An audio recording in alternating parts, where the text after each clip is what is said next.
In the hour before dawn, when darkness clings like prayer to the ancient stones, there are places on this earth where history holds its breath, where empires that once commanded the devotion of millions now lie buried beneath roots and silence. Tonight, we descend into 15 such places, sanctuaries of power that vanished not with the clash of swords, but with whispers that died in the throat of the hollow thrones of forgotten gods, the empty altars of kings whose names were carved from stone as deliberately as they were once etched upon it. Close your eyes. Feel the weight of centurial time itself. These are not mere ruins. They are wounds in the fabric of memory, scars left by civilizations that chose erasure over explanation, these pressing against your chest. In the darkness behind your lids, temples rise from mist, their walls echoing with prayers spoken in tongues no living soul remembers. These are the eternal mysteries, not questions seeking answers, but silences demanding reverence. The jungle breathes with the rhythm of eternity. In the pre-dawn darkness of Cambodia, where the canopy weaves shadows thick as black water, the stones of Angkor catch moonlight like trapped souls. But beneath these monuments to divine kings, beneath the roots that have claimed them like grasping fingers, there are temples that no guidebook mentions, no tourist will ever photograph. Their broken faces, listen, can you hear it? The sound of water dripping in chambers carved from bedrock, chambers that should not exist. The whisper of wind through corridors that lead to darkness absolute. These are the lost temples beneath Angkor sanctuaries that the jungle has not claimed but swallowed whole. When the Khmer Empire stretched its golden fingers across Southeast Asia, Angkor was more than a capital. It was the axis upon which the world turned, the sacred center where earth touched heaven. Its kings did not merely rule, they channeled the divine, their bodies vessels for gods whose names we still carve into academic papers with trembling hands: Vishnu, Shiva, Buddha. Each temple was a cosmic map, each tower a mountain of the gods brought down to earth in sandstone and devotion. But in the archives of Angkor, in scrolls that crumble at a breath, there are references to other temples, older ones, temples dedicated to gods whose names the scribes would not write, whose rituals required darkness deeper than any jungle night. The inscriptions speak in whispers, mentions of those who came before, of the first stones, of ceremonies conducted in chambers where daylight fears to tread. French archaeologist Henry Mouat, who brought Angkor to Western attention in 1860, wrote in his Journal of Strange Dreams that plagued his nights in the temple complex. Dreams of stairs descending into earth, of chanting in languages that predated Sanskrit, of figures in robes darker than shadow, kneeling before altars that wept blood. He dismissed these as fever visions brought on by the jungle's heat. But his journal, discovered decades after his death, contained sketches he claimed to have made while sleepwalking, detailed drawings of temple chambers he insisted he had never seen. In 1932, archaeologist Jean Kamel made a discovery that the French colonial administration quickly classified.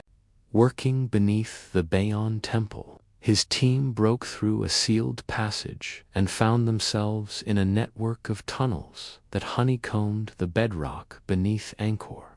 The walls were covered in carvings, unlike anything found in the surface temple's figures, with too many arms reaching toward a darkness that seemed to pulse with its own life. hieroglyphs that hurt to look at directly, as though they contained knowledge too vast for human comprehension. Khamel's team worked by torchlight, their breathing shallow in air that tasted of centuries and fear. They found altars stained with substances that should have long since turned to dust, but remained wet to the touch. They found chambers arranged not according to Hindu or Buddhist cosmology, but following patterns that seemed to bend space itself. And at the heart of this labyrinth, they found a room that their torches could not illuminate it. Darkness so complete it seemed to devour light itself. The official report listed the tunnels as structurally unsound and ordered them sealed. But Kamal's private notes, discovered in his family's attic in Lyon 70 years later, tell a different story. He wrote of voices that whispered in the darkness, speaking in Khmer dialects so ancient that even the court translators could not decipher them. He wrote of dreams that continued even when he was awake, visions of Angkor not as tourists see it now, but as it was in those final days before the great abandonment. In these visions, he saw the truth that history has tried to bury. The Khmer Empire did not fall to invasion or famine or plague. It fell to something far more terrifying, the realization that their gods were not gods at all, but something older and hungrier. The temples beneath Angkor were not built for worship, but for containment. They were prisons, not sanctuaries, designed to hold powers that the first kings of Cambodia had awakened but could not control. The inscriptions Kamal found spoke of the sleepers beneath, entities that dwelt in the spaces between earth and stone, between dream and waking. The Khmer kings had built their empire as an elaborate seal, using the spiritual energy of their people's devotion to keep these ancient powers bound. But faith, like all mortal things, eventually weakens, and as the empire's devotion wavered, as political intrigue and succession crises divided the people's attention from their spiritual duties, the seals began to fail. The final king of Angkor, Panhia Yat, did not flee his capital because of Thai invasions or Portuguese influence. He fled because he could feel the darkness stirring beneath his feet, could hear the whispers growing louder in the palace halls at night. The great evacuation was not retreat but sacrifice. The entire population offered themselves as exiles to keep the world safe from what slept beneath their city. Modern seismic surveys of the Angkor complex detect vast hollow spaces beneath the temple foundations, chambers that extend far deeper than any human-built structure should reach. Ground-penetrating radar reveals networks of passages that seem to follow the veins of some vast, sleeping creature. And sometimes, in the early hours before dawn, locals report hearing sounds from beneath the earth, not the settling of ancient stones, but something that sounds almost like breathing. The jungle that has claimed Angkor grows in patterns that make no earthly sense. Roots twist in spirals that mirror the temple's cosmic geometry, as though the trees themselves are participating in some vast containment ritual. Botanists have noted that certain species grow only around the temple complex, plants with leaves that reflect light strangely, that bloom only during eclipses, that seem to pulse with their own internal rhythm. And still, the temples beneath wait in their darkness. The tunnels that Kamal's team sealed have been broken open 3 times by natural erosion, and 3 times they have been quietly resealed by Cambodian authorities. No official explanation has ever been given. No archaeological survey has been permitted. The silence is absolute, complete, sacred in the village of Siem Reap. Old women still remember the lullabies their grandmothers sang, songs about the deep temples, about the kings who sleep in stone, about the prayers that must never stop being spoken, lest the darkness remember how to walk in daylight. They teach these songs to their granddaughters, though none of them claim to understand what the words mean. They only know that the songs must continue, must never be forgotten, must be passed down like lit candles in an endless night. For beneath the jungle, beneath the stones that tourists photograph and scholars catalog, beneath the roots that grip the earth like desperate fingers, the lost temples of Angkor continue their ancient vigil. They hold secrets that empires were abandoned to keep, mysteries that entire civilizations chose extinction rather than reveal. And in their darkness, something waits with the patience of stone and the hunger of eternity, listening to the footsteps of the living world above, counting the heartbeats until the seals finally fail and the sleepers beneath remember how to wake. The wind across the Anatolian plateau carries stories written in dust and blood. Here, where continents collide and mountains thrust toward heaven like broken teeth, the Hittites built an empire that made Rome seem young.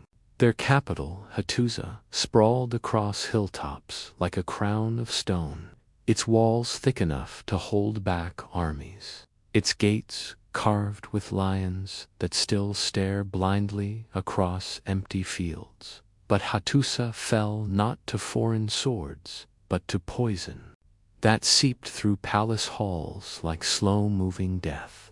Tonight, in the hour when shadows grow long and the wind whispers secrets through ruined doorways, we walk the corridors where kings died choking on their own treachery. The Hittite Empire rose when the world was young and gods still walked among mortals. For 500 years, their armies carried iron weapons into battles where enemies still fought with bronze. Their kings ruled from Hattusa with the authority of those who speak directly with storm gods, whose chariots carried the thunder of heaven into earthly wars. They were the equal of Egypt, the terror of Assyria, the shadow that fell across the ancient world when their war horns sounded across the steppes. Their archives, written on clay tablets, baked hard by centuries of sunlight, speak of a court where intrigue was an art form perfected to lethal beauty. The Hittite kings did not simply rule, they survived. Each day a chess game played with poison and prayers, with promises whispered in bedchambers and daggers hidden in sleeves. The tablets record treaties and laws, but between the official lines, they tell stories of a royal house slowly devouring itself. King Suppiluliuma I, called the Great, expanded the empire to its greatest extent. His armies reached from the Aegean to Mesopotamia. His tribute collectors gathered gold from a dozen subjugated peoples. But his court records, deciphered only in the past century, reveal a man who never ate a meal without first testing it on prisoners, who slept in different rooms each night following patterns known only to himself, who trusted no one, not his wives, not his sons, not the gods whose favor he claimed to carry. The tablets speak of the night of bitter water when Queen Puduapa, Suppilulium's third wife, was found dead in her chambers, her face twisted in expressions that court physicians described as grief-made flesh.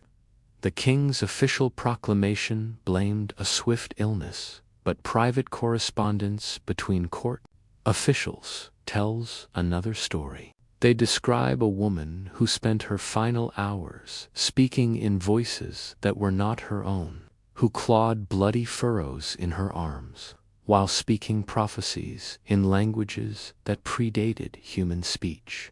The poisoning had begun, not with arsenic or hemlock, but with words. Whispers spread through the court like plague, each rumor a careful drop of venom placed with surgical precision. Princes were told their brothers plotted against them. Queens learned of concubines who carried royal bastards. Ministers discovered evidence of treason planted in their colleagues' quarters. The court became a garden of suspicion, where trust withered like flowers in winter frost court. Physician Contutsili left detailed records of the symptoms he observed in the royal family's final years. He described a peculiar malady that began with insomnia. Kings and queens who could not sleep, who spent their nights pacing palace corridors like caged beasts. Then came the paranoia, the certainty that every servant harbored murder in their hearts, that every meal carried death in its flavor. Finally, the sufferers would experience visions, not dreams, for they no longer slept, but waking nightmares where the walls of their chambers bled and the faces of their courtiers transformed into masks of living bone. The last Hittite king, Suppiluliuma II, ruled an empire that existed only in name. The provinces had broken away one by one, not conquered by enemies, but simply forgotten, as though the very concept of Hittite authority had become too poisonous to acknowledge. The king's final tablets, discovered in a sealed chamber beneath Hattusa's throne room, describe court sessions where he spoke to empty halls, issuing commands to officials who had died years earlier, conducting the business of empire with the ghosts of his murdered court.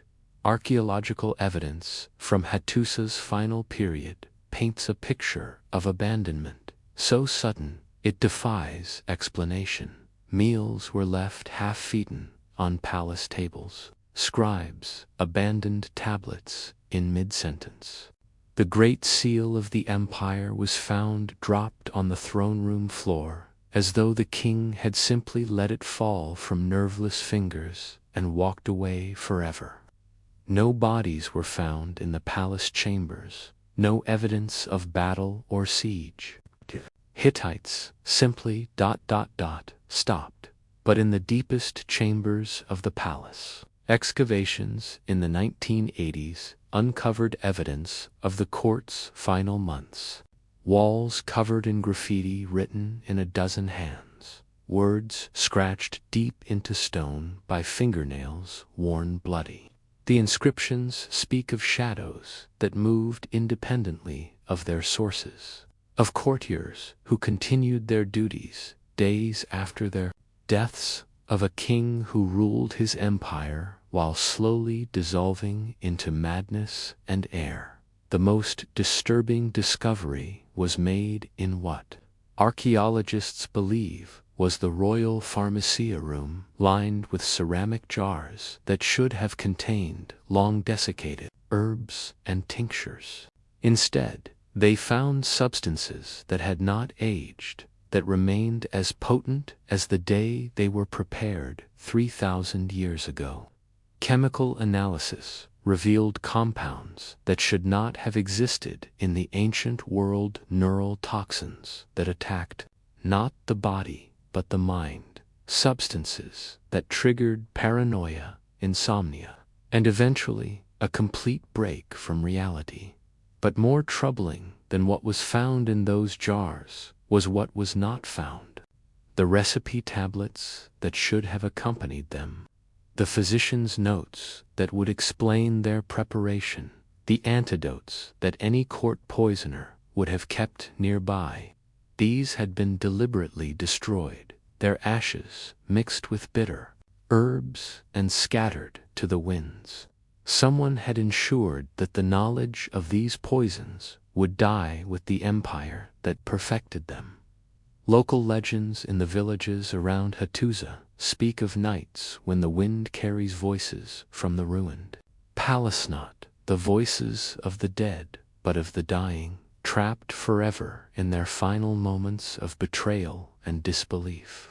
Shepherds who graze their flocks too close to the ruins report dreams of royal courts where figures in ancient dress still play their games of poison and politics, still whisper their secrets and sharpen their knives, unaware that their empire fell to dust centuries ago. The Hittite royal seals, those symbols of absolute authority, have been found scattered across archaeological sites from Turkey to Syria, not lost, but thrown away, abandoned by their bearers, as though the very touch of them had become toxic.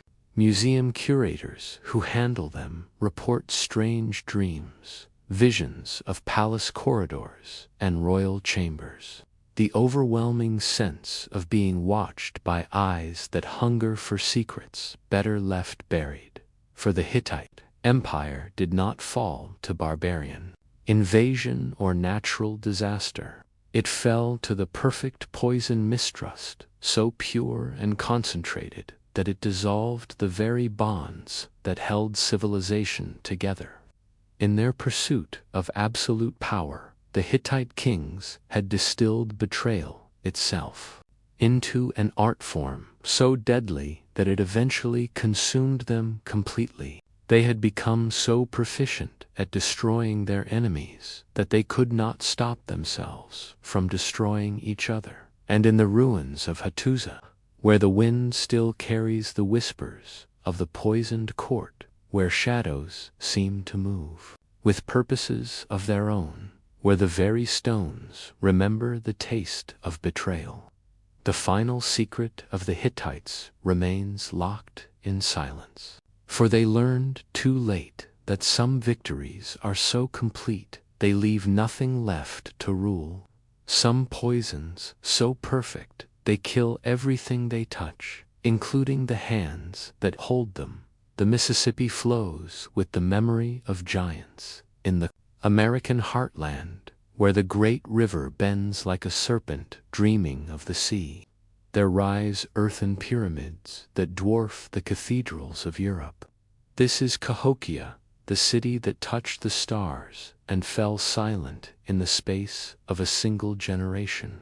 Tonight, as autumn mist rises from the river bottoms and owls call through the darkness, we climb the ghost mounds where sky watchers once read the future in celestial fire 1,000 years ago. When London was a muddy collection of hovels and Paris barely deserved its name, Cahokia sprawled across 6 square miles of fertile bottomland like a city from another world. 20,000 souls called it home, more than would gather in any North American city for another 6 centuries. Its central plaza could hold the entire population of medieval Paris. Its great mound rose higher than a 10-story building. Its wooden observatories tracked the movement of planets with precision that would not be matched until the age of telescopes. The people of Cahokia built their civilization on a foundation of sacred mathematics. Every mound was positioned according to astronomical observations. Every plaza aligned to catch the light of significant sunrises. Every wooden post of their great celestial calendar placed to mark the eternal dance between earth and sky. They were a people who lived by the stars, who structured their society around the certainty that heaven and earth were one great machine, and they alone possessed the knowledge to read its patterns. Their priests were astronomer kings, figures who stood at the intersection between the human and divine worlds. They lived atop the great mounds in wooden temples that caught the first light of dawn, that measured the passage of seasons in shadows and starlight. From these high places, they proclaimed the times for planting and harvest, for war and peace, for the great ceremonies that bound their people to the rhythms of creation itself. But in the clay-lined pits where Cahokian garbage tells its stories, archaeologists have found evidence of a society under tremendous strain in its final centuries. The refused layers show a marked change in diet from diverse foods gathered across the vast Mississippi watershed to increasingly limited sources, as though the population had outgrown the land's ability to support them. The bones of the dead show signs of malnutrition, of diseases born from crowding, of violence that escalated from rare incidents to commonplace tragedy. The wooden posts of Cahokia's Great Sky Calendar, dubbed Woodhenge by archaeologists, tell a story of increasing desperation. Tree ring analysis shows that the posts were replaced multiple times in the city's final decades, each reconstruction more elaborate than the last. The priests were not simply maintaining their instrument, they were frantically recalibrating it, searching for new patterns in the sky, seeking celestial answers to earthly problems that seemed to have no solution. Carbon dating of the final posts reveals a puzzle that has haunted archaeologists for decades. The last reconstruction of Woodhenge was completed in the early 1100s, a massive undertaking that would have required the entire population working in shifts around the clock. The posts were set with incredible precision, aligned to astronomical events that would not occur for decades. And then, within 20 years of this monumental effort, the site was abandoned completely. The priests had built their ultimate sky calendar and used it for barely a generation before walking away forever. The explanation may lie in the discovery, made in 1998 beneath Cahokia's Grand Plaza. Excavations revealed a series of ritual deposits, carefully arranged collections of artifacts that seemed to chronicle a growing religious crisis. The earliest deposits show the typical Cahokian reverence for celestial order, perfect circles of stars carved from mica, copper plates etched with solar symbols, offerings of corn and tobacco arranged in patterns that mirror the constellation, patterns visible from the great mounds. But the later deposits tell a different story.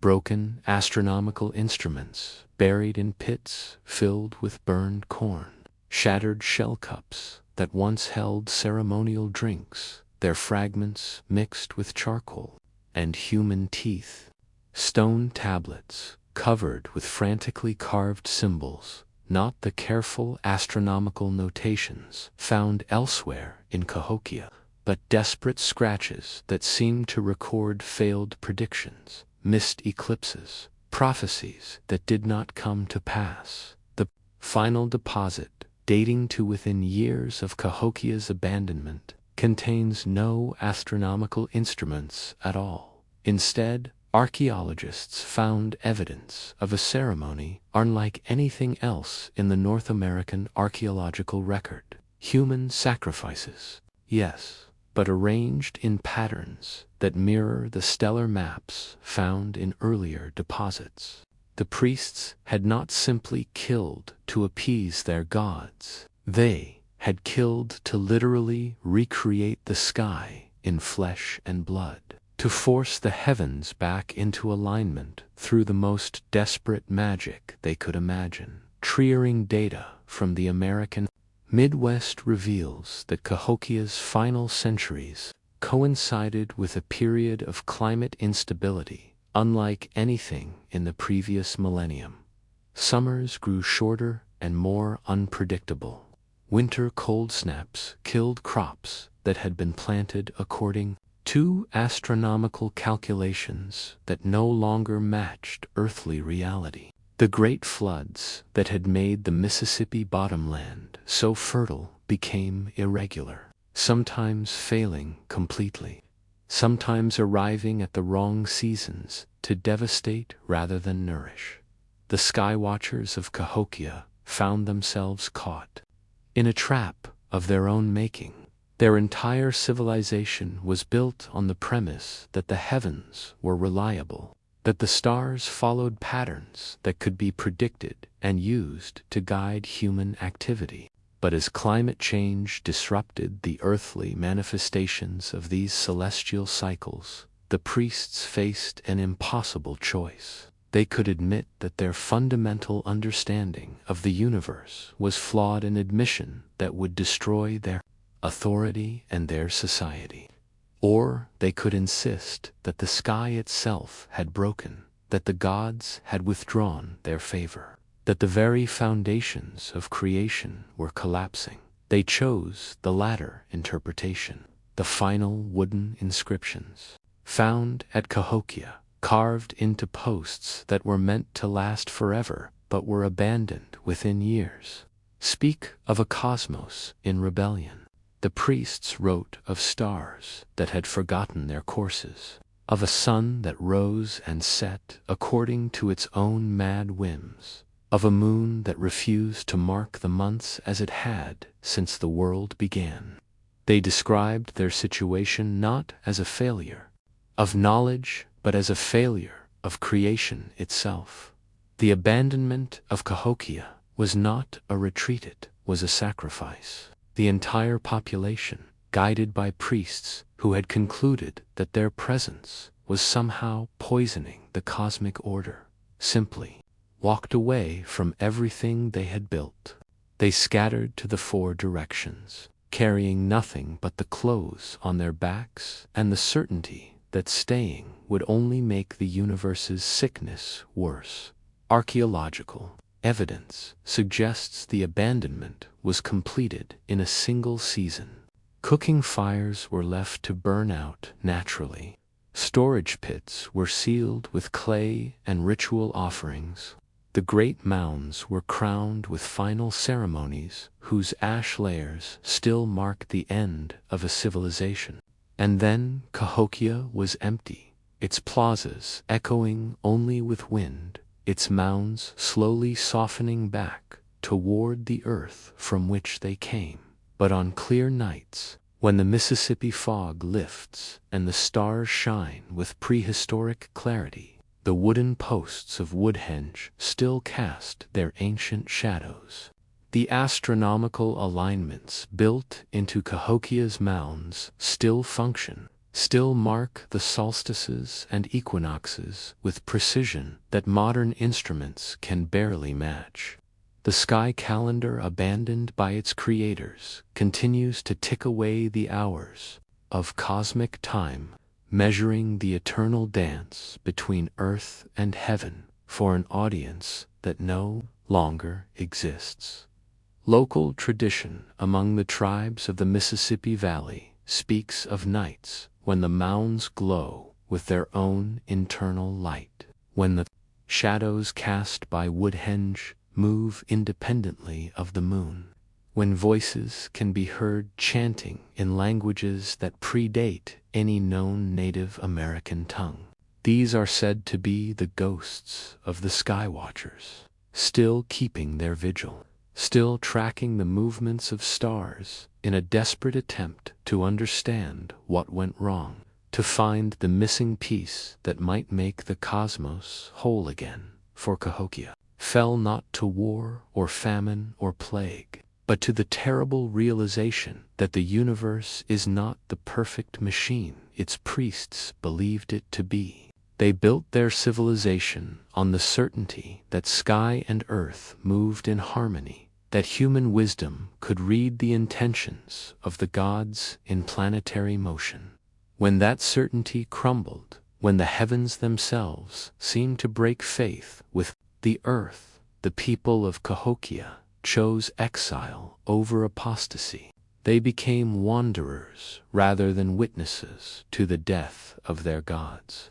leaving behind only earthen monuments to mark where once the sky watchers kept their sacred vigil in the rocky highlands of southern India, where granite hills thrust from red earth like the bones of sleeping giants. There once stood a city so magnificent that travelers called it a jewel set in stone.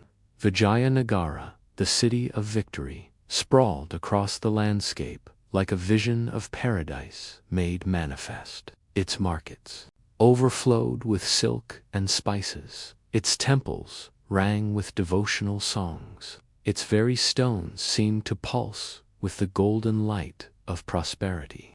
But prosperity, like beauty, can be a curse that draws the attention of those who hunger for what they cannot create. The empire of Vijayanagara rose in the 14th century from the dreams of four brothers who saw divine visions in the ruins of older kingdoms. They built their capital where the goddess Pampa blessed the sacred river, where every sunrise painted the granite cliffs the color of burnished gold.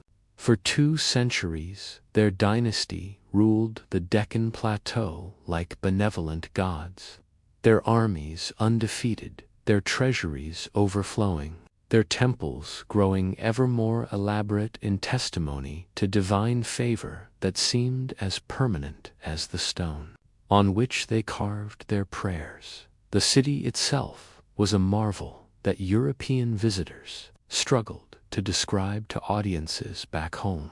Portuguese chronicler Domingo Pais wrote of streets broad enough for 10 elephants to walk abreast, of bazaars that stretched for miles beneath carved stone arcades, of palaces whose halls could hold the entire population of Lisbon. He described a king who held court in a hall whose ceiling was painted with all the stars of heaven, who drank from cups carved from single rubies, whose throne was so encrusted with precious stones that it hurt to look upon directly. But Pius also wrote of omens that troubled the city's final years. He described eclipses that lasted longer than court astronomers predicted, temples that wept tears of red water, sacred elephants that refused to enter certain districts of the city as though they sensed invisible corruption in the air. The chronicler dismissed these as local superstitions, but his private letters reveal a man increasingly disturbed by the atmosphere of impending doom that seemed to settle over Vijayanagara like a shroud woven from golden thread. The Portuguese were not the only foreign observers troubled by the city's final decade. Persian diplomat Abdullah Alman wrote of court ceremonies that had grown increasingly desperate, of priests who sacrificed not just animals but precious objects to appease gods who seemed to have grown hungry for more than blood. He described a king, Alia Rama Raya, who consulted astrologers before making any decision, who carried charms against evil eyes and poisoned air, who had grown so paranoid about assassination that he employed food tasters not just for his meals, but for the very air he breathed. The end, when it came, arrived with the swiftness of a sword stroke. On January 23, 1565, the armies of Vijayanagara met the combined forces of the Deccan sultanates at the Battle of Talikota. For generations, the Hindu Empire had held back the tide of Muslim conquest through superior tactics, better equipment, and the unshakable certainty of divine protection. The battle should have been another victory to add to their glorious history. Instead, it became the death knell of an empire. Contemporary accounts struggle to explain what happened on that fateful day. The armies of Vijayanagara outnumbered their enemies, held better ground, fought with weapons forged in the finest armories of South India. Yet within hours of battle being joined, the imperial forces were in full retreat. Rama Raya, the aged regent who had ruled the empire for 20 years, was captured and beheaded on the battlefield. His head was mounted on a lance and paraded before the victorious sultans as though it were a trophy taken from some common bandit rather than a king who had commanded the devotion of millions. But the true horror was not the military defeat. Had lost battles before. Empires had survived worse reverses. The horror was what happened next. The victorious sultans, flush with unexpected triumph, turned their armies toward Vijayanagara itself. The city lay open before them, its walls magnificent, but designed more for beauty than defense, its people paralyzed by the impossible news of their army's destruction. The sack of Vijayanagara lasted 6 months. 6 months of systematic destruction that went far beyond the normal looting of a conquered city. The Muslim armies did not simply steal the empire's gold, they ground its very identity into dust.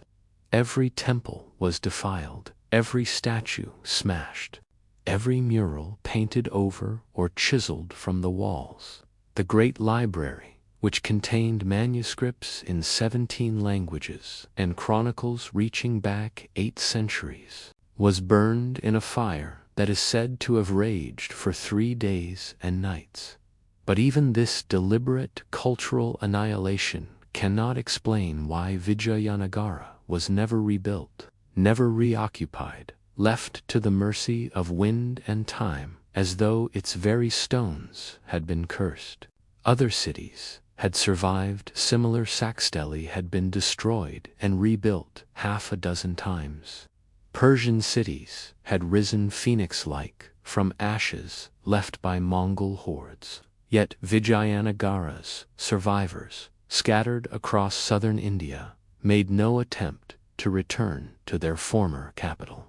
They founded new cities, built new temples, established new kingdoms, but they never came home. Archaeological evidence suggests the abandonment was as swift and complete as the initial sack had been devastating. Excavations reveal houses left exactly as they were when their owners fled, cooking pots still on cold hearths, jewelry boxes opened but not emptied, children's toys scattered on floors where small feet had run toward doorways that led to exile. The people of Vijayanagara had not planned their departure. They had simply walked away from everything they could not carry, leaving behind a city full of ghosts and memories. Local tradition offers explanations that academic historians hesitate to record. The villagers who live in the shadow of the ruined city speak of a curse laid by the Muslim armies, but not the simple curse of conquest. They describe a more subtle poisoning, a spiritual contamination that made the very ground of toxic to those who had called it home. The stones themselves, they say, absorbed so much violence and despair during the sack that they became inimical to human habitation. The ruins today bear witness to the truth of abandonment that transcends military defeat. UNESCO archaeologists working at the site report equipment failures that cluster around certain areas of the city, cameras that malfunction only when pointed at specific temples, RADIO equipment that fills with static when carried through particular streets, metal detectors that register phantom signals in places where no metal exists. These are dismissed as electromagnetic anomalies caused by the unusual mineral content of the local granite. But the pattern of failures corresponds exactly to areas where historical records indicate the worst atrocities of the sack occurred. More troubling, are the reports from archaeological team members of dreams that seem too detailed and consistent to be coincidental. Multiple researchers, working years apart and unaware of each other's experiences, have reported identical nightmares visions of the city as it was in its final days, populated by figures in 16th century dress who seem unaware that their world has ended. These dream inhabitants continue their daily routines in a Vijayanagara that exists parallel to but separate from the ruins being excavated, a ghost empire that persists in some dimension where the curse of Telakota never fell. The temples of Vijayanagara, carved from single blocks of granite with precision that still challenges modern stonemasons, show patterns of damage that suggest destruction was not random but ritualistic. Every divine face was deliberately mutilated, but in ways that follow specific patterns carved out: lips sealed with chiseled scars, hands positioned in gestures of blessing transformed into claws of accusation. This was not vandalism, but systematic theological warfare, an attempt to kill not just the bodies of believers but their very capacity for faith. Yet for all the violence inflicted upon its stones, Vijayanagara refuses to die completely. Sunrise over the ruined city still paints the granite the color of gold, still catches the carved faces of damaged deities, and makes them seem to move with expressions of patient sorrow. The river Tungabhadra still flows past the broken ghats where once kings bathed in ceremonies that lasted from dawn to dusk, and in the hours before sunrise, when mist rises from the water and clings to the temple walls like incense made visible. The ruins of the city of victory still pulse with an echo of their former magnificence, for Vijayanagara fell not simply to military defeat, but to the terrible realization that divine favor is not eternal, that golden ages end not with gentle decline, but with sudden catastrophe. The empire that built its identity on perpetual victory discovered that the gods are fickle lovers who abandon their chosen as suddenly as they elevate them. And in that discovery, in that moment when divine protection revealed itself as divine illusion, the people of Vijayanagara chose exile over the effort of rebuilding hope from the ashes of shattered faith. The city of victory stands still in its granite silence, beautiful in ruin, magnificent in abandonment, a monument to the fragility of human dreams and the permanence of stone that remembers everything while revealing nothing. High in the mountains of Greece, where eagles nest among peaks that scrape the belly of heaven, there once stood a temple that claimed to speak with the voice of God. Delphi, the navel of the ancient world, the sacred center where earth's wisdom rose like vapor from hidden cracks in stone. For 1,000 years, kings and commoners climbed the winding path to seek the oracle's wisdom, to hear prophecies spoken by the Pythia in words that tasted of sulfur and divine truth. But even gods, it seems, can be corrupted. Even the most sacred voices can learn to lie.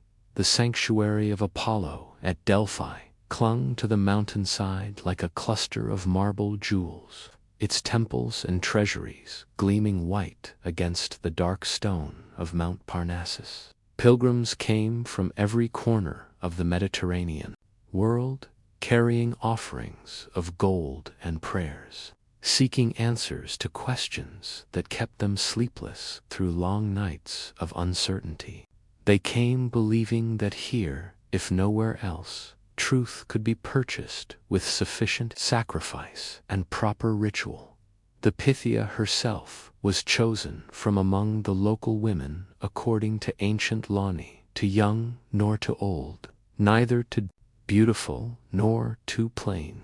A vessel pure enough to contain divine wisdom without allowing personal desires to contaminate the God's voice.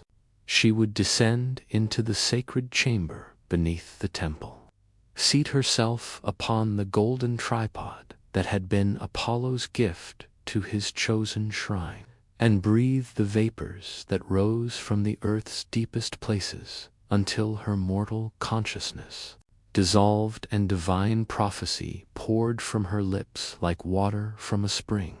The prophecies that emerged from these trance sessions were famous throughout the ancient world for their cryptic precision. When Croesus, the wealthy king of Lydia, asked whether he should attack Persia, the oracle replied that if he crossed the river Halys, he would destroy a great empire.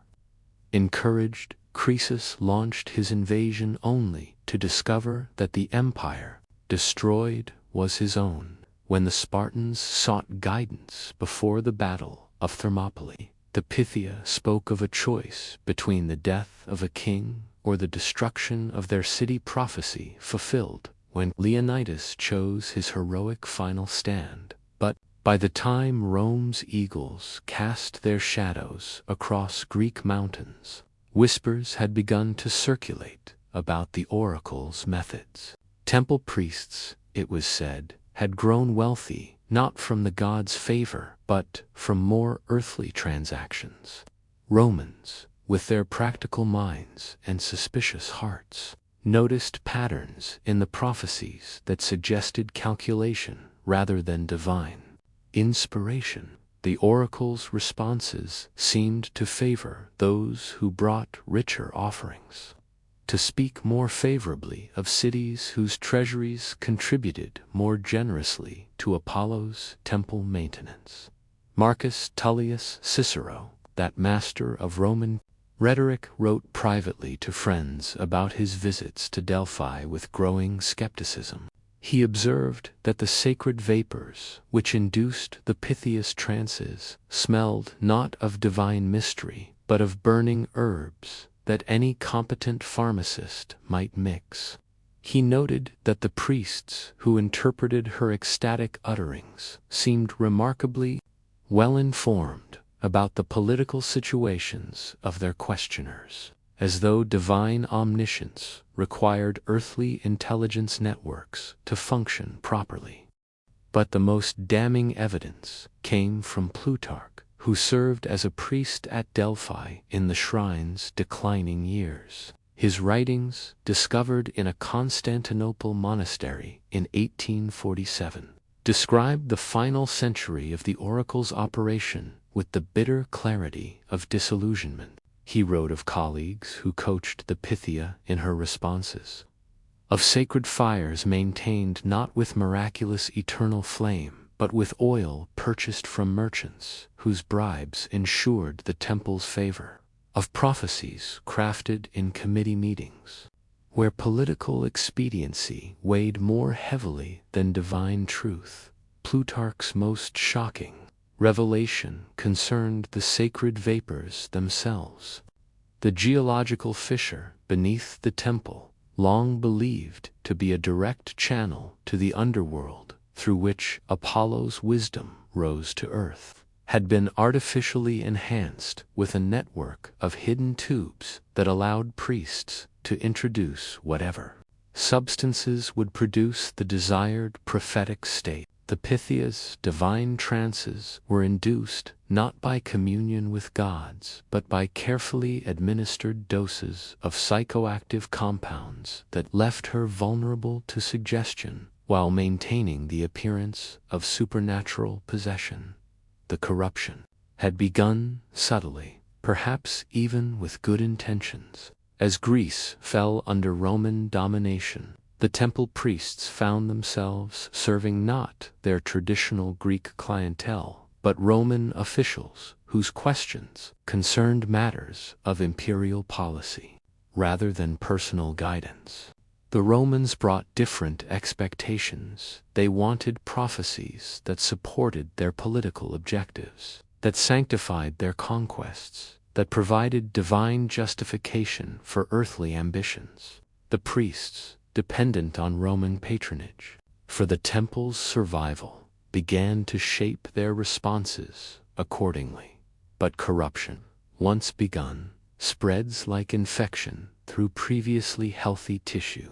What started as minor adjustments to suit Roman sensibilities grew into systematic manipulation of the prophetic process. The priests developed elaborate systems for gathering intelligence about their visitors' networks of informants in distant cities, careful observation of travel patterns and merchant gossip, detailed records of who visited when and what they might want to hear. The oracle's legendary omniscience became a carefully constructed illusion, maintained by very human espionage. The most tragic figure in this decline was Pythia Ariana, who served the oracle during its final active years. Temple records, hidden in sealed chambers when Delphi was abandoned and not discovered until modern archaeological excavations, reveal a woman who began her service with genuine faith in her divine calling.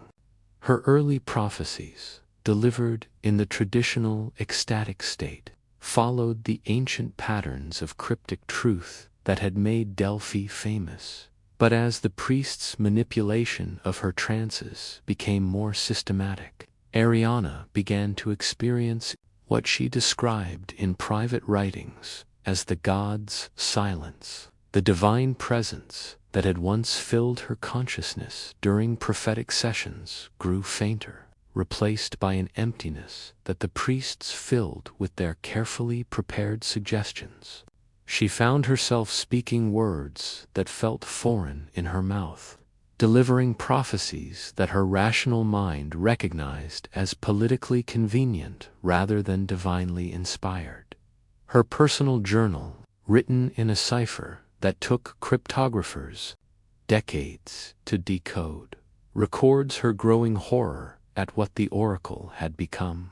She wrote of nights spent weeping before Apollo's statue, begging the god to return to his shrine, to fill the growing silence with authentic divine voice. She described her growing awareness that the sacred vapors were not lifting her consciousness toward heaven but clouding it with earthly drugs, that her prophetic utterances were being shaped not by divine will but by human calculation. The end came with the visit of Emperor Julian, called the Apostate, who came to Delphi in 362 CE, hoping to revive the ancient oracles as part of his campaign to restore paganism in a rapidly Christianizing empire.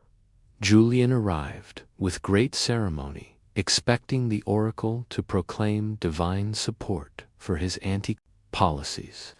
Instead, Ariana delivered what would become the oracle's final prophecy.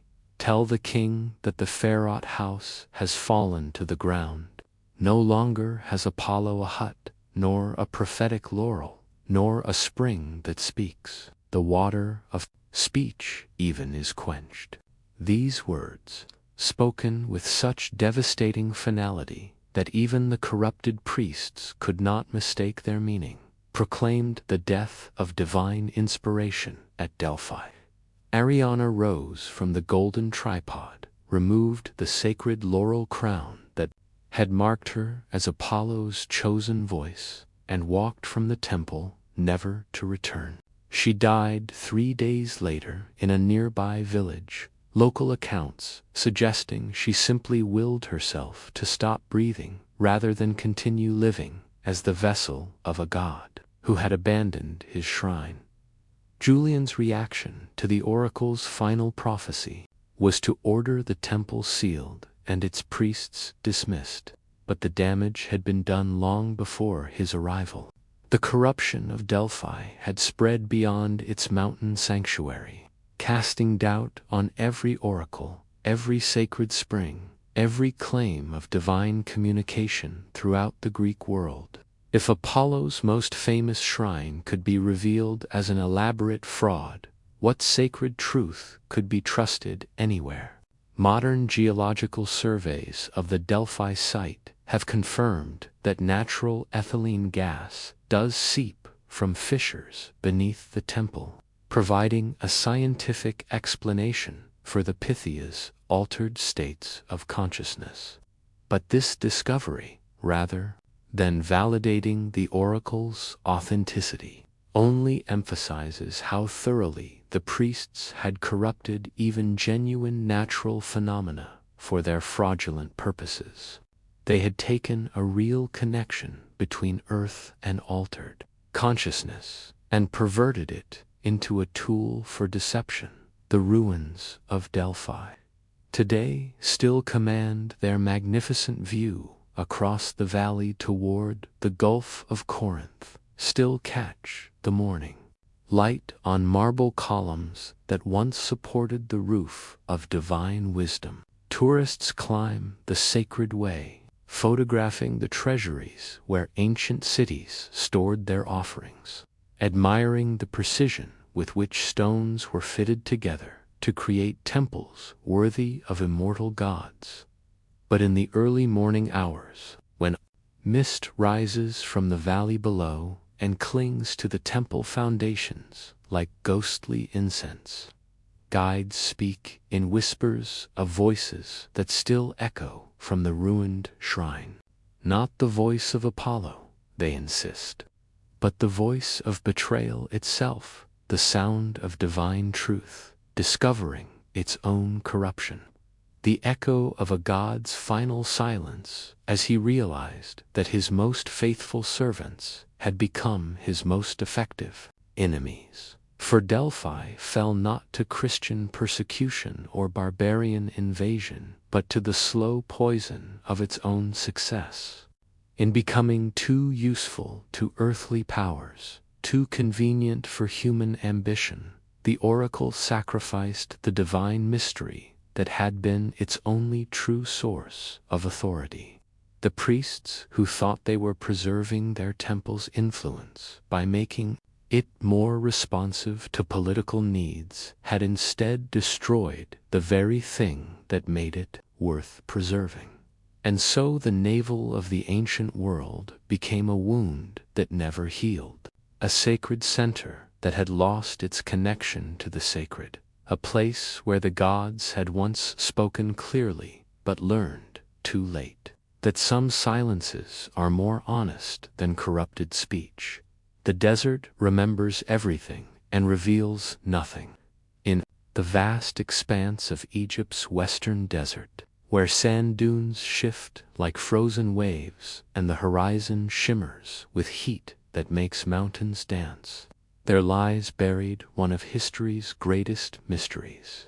50,000 soldiers of the Persian Empire marched into this wasteland 25 centuries ago and simply vanished, as though the earth itself had opened to swallow them whole. Herodotus, the father of history, recorded their fate with the careful precision of a man who understood that truth is often stranger than legend. In the 5th year of his reign, Cambyses II, son of Cyrus the Great and inheritor of the largest empire the world had ever known, dispatched an army from Thebes with orders to march across the desert and destroy the oracle of Ammon at the Siwa oasis. The Persian king had already conquered Egypt, had bent the pharaohs to his will, but one source of potential rebellion remained untouched: the ancient oracle whose prophecies had guided Egyptian kings for 1,000 years. The army that set forth from Thebes was no ragtag collection of conscripts, but the elite of Persian military might. 50,000 immortals, the crack troops, whose ranks were never allowed to fall below their sacred number. Veterans of campaigns that had stretched Persian dominion from India to the Mediterranean.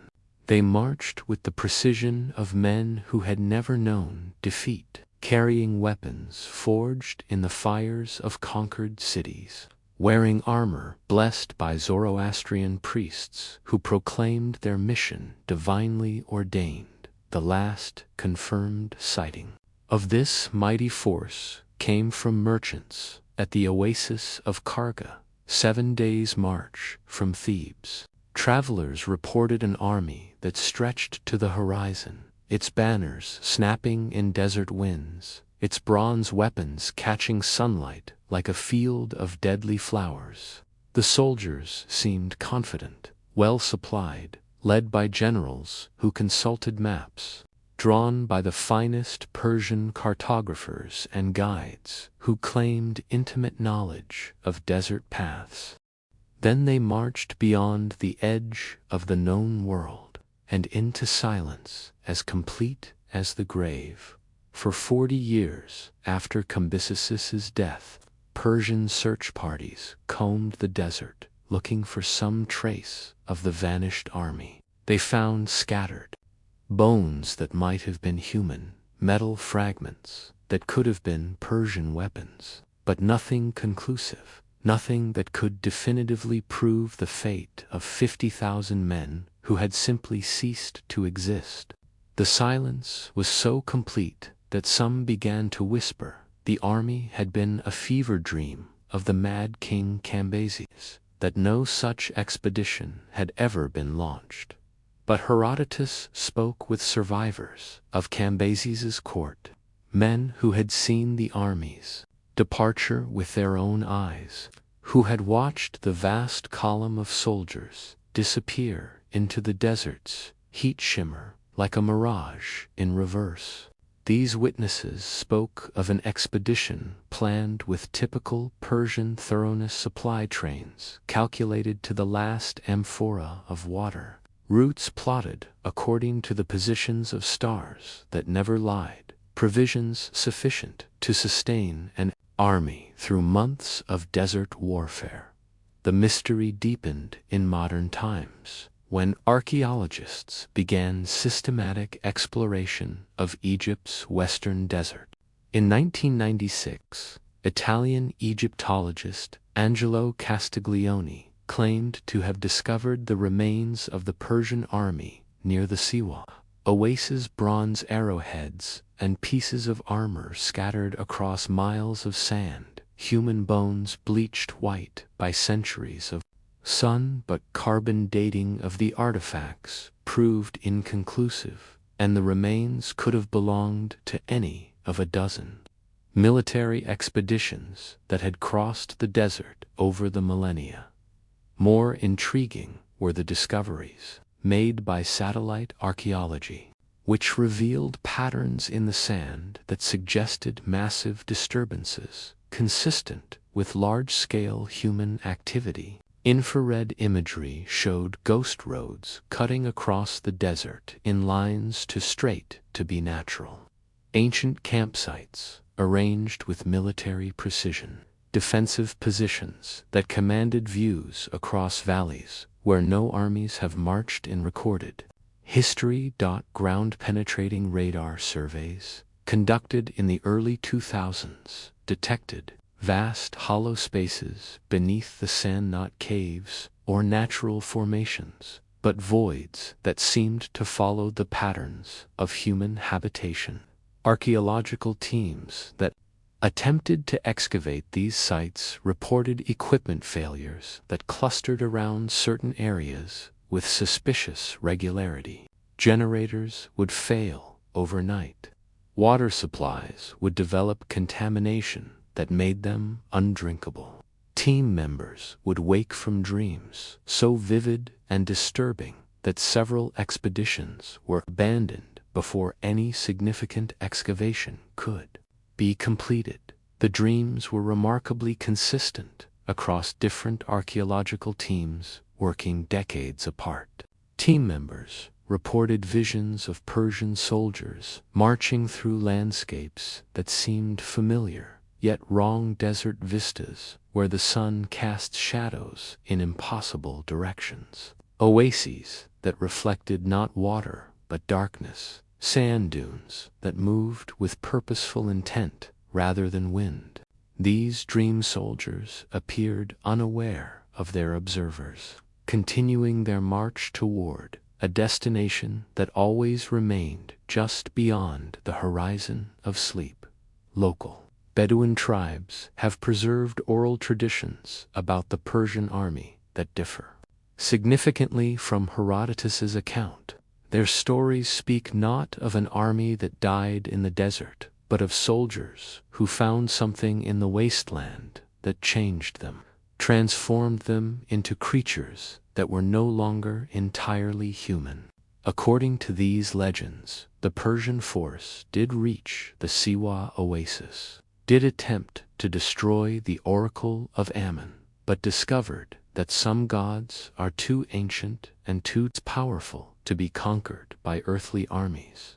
The Bedouin tales describe a confrontation, not between soldiers and priests, but between Persian materialism and Egyptian mysticism, between an army that believed in the supremacy of force and an oracle that wielded powers older than the pyramids. In these stories, the Persian soldiers were not killed, but changed, transformed into guardians of secrets they had come to steal, bound to the desert they had come to cross, cursed to march forever through landscapes that existed parallel to, but separate from the world of the living. These legends gained disturbing support from the accounts of modern desert travelers who report encounters with figures in ancient military dress. Truck drivers crossing the western desert speak of seeing columns of armed men marching parallel to modern roads, always at the extreme edge of vision, always disappearing when observed directly. Petroleum exploration teams have reported discovering campsites that show signs of recent occupation but contain artifacts that carbon date to the Persian period. More troubling are the reports from Egyptian military units that conduct exercises in the western desert. Soldiers stationed at remote outposts speak of nights when the wind carries sounds of marching feet and clashing weapons, of voices speaking in languages that sound almost familiar but use no words that modern linguists can identify. These phenomena cluster around the areas where satellite archaeology has detected the strongest evidence of ancient Persian presence. The Oracle of Ammon at Siwa, which the Persian army marched to destroy, still functions today in a limited capacity. The priests who maintain the site speak of a guardianship that extends beyond their immediate sanctuary to encompass the entire western desert. They describe their role not simply as maintaining a place of worship, but as keeping watch over something that was bound in ancient times and must never be allowed to break free. These modern priests claim to possess records that predate Herodotus, documents that describe the Persian army's arrival at Siwa in terms that suggest the confrontation was anticipated, prepared for, with rituals designed not to defeat earthly soldiers, but to contain otherworldly consequences. According to these accounts, the Oracle of Ammon did not destroy Cambysis's army, but transformed it, turning 50,000 conquerors into an eternal garrison tasked with guarding secrets too dangerous for the world above. Archaeological evidence from the Siwa oasis itself supports elements of this interpretation. Excavations around the oracle's temple have revealed layers of ash and debris that date to the Persian period, but the destruction patterns suggest fire that burned from within, rather than assault from without. The damage shows characteristics consistent with the deliberate destruction of specific artifacts rather than military vandalism, as though someone had carefully selected which objects to preserve and which to consign to flames. Most mysteriously, Modern seismic surveys of the area around Siwa detect sound patterns that have no geological explanation. Deep beneath the sand, recording equipment picks up rhythmic vibrations that sound almost like marching feet, like the movement of large groups following precise formations. These sounds follow no natural patterns, show no correlation with tectonic activity or seasonal changes, but continue with metronomic regularity that suggests conscious purpose rather than random geological processes. For the army of Cambyses may not have died in the desert at all. It may have found something there, may have been found by something there, may have become something there that continues to serve purposes far removed from Persian imperial ambition. In the vastness of Egypt's western desert, where sand preserves everything and reveals nothing, 50,000 soldiers may still be marching toward a destination they will never reach, guarding secrets they can never reveal, transformed by their encounter with powers older than empires into eternal sentinels of mysteries that the world above was never meant to know.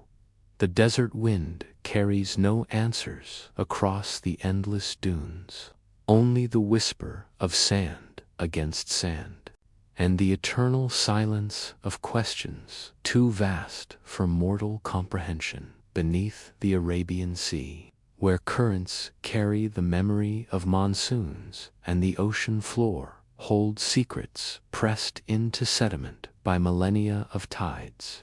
There lies a city that exists in the space between history and myth, Dwarka, the golden capital of Lord Krishna, the kingdom that legend claims was swallowed by the sea when the last avatar departed from the world of mortals. For centuries, scholars dismissed these tales as Hindu mythology, beautiful stories meant to convey spiritual truths rather than historical facts. Then the divers came, and the stories began to bleed into reality. The Mahabharata speaks of Dwarka with the loving detail of memory, rather than the vague brushstrokes of imagination. It describes a city built on land, reclaimed from the sea, protected by massive walls that held back the ocean's hunger, filled with palaces whose spires caught the first light of dawn and reflected it back to heaven like offerings of crystallized flame. The epic tells of streets broad enough for the gods themselves to walk, of gardens where every flower bloomed in eternal spring, of harbors filled with ships that carried Krishna's glory to every corner of the ancient world but the same. Texts that celebrate Dwarka's magnificence also prophesy its doom. They speak of a curse laid upon the Yadava dynasty, Krishna's own clan, a curse of fraternal destruction that would tear the kingdom apart from within. They describe a king who knew that his city's foundations were built not on bedrock but on divine grace, and when that grace was withdrawn, no earthly engineering could prevent the sea from reclaiming what it had temporarily surrendered. Archaeological surveys of the waters off the Gujarat coast began in the 1980s as routine mapping exercises designed to chart underwater topography for shipping lanes. Instead, sonar operators found themselves looking at patterns that should not exist on any natural ocean floor, straight lines and right angles, geometric forms that spoke of conscious design rather than geological accident.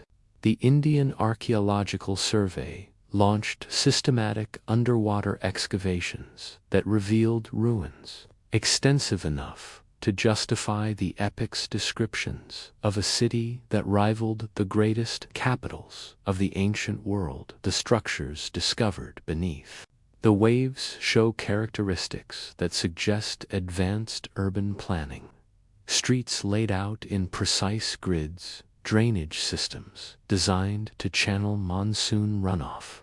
Foundations built with precisely fitted stones that show no signs of mortar yet remain perfectly aligned after thousands of years underwater. The architecture combines elements from multiple periods, as though the city had been rebuilt several times, each generation adding new districts to accommodate growth while preserving the sacred geometry of the original plan.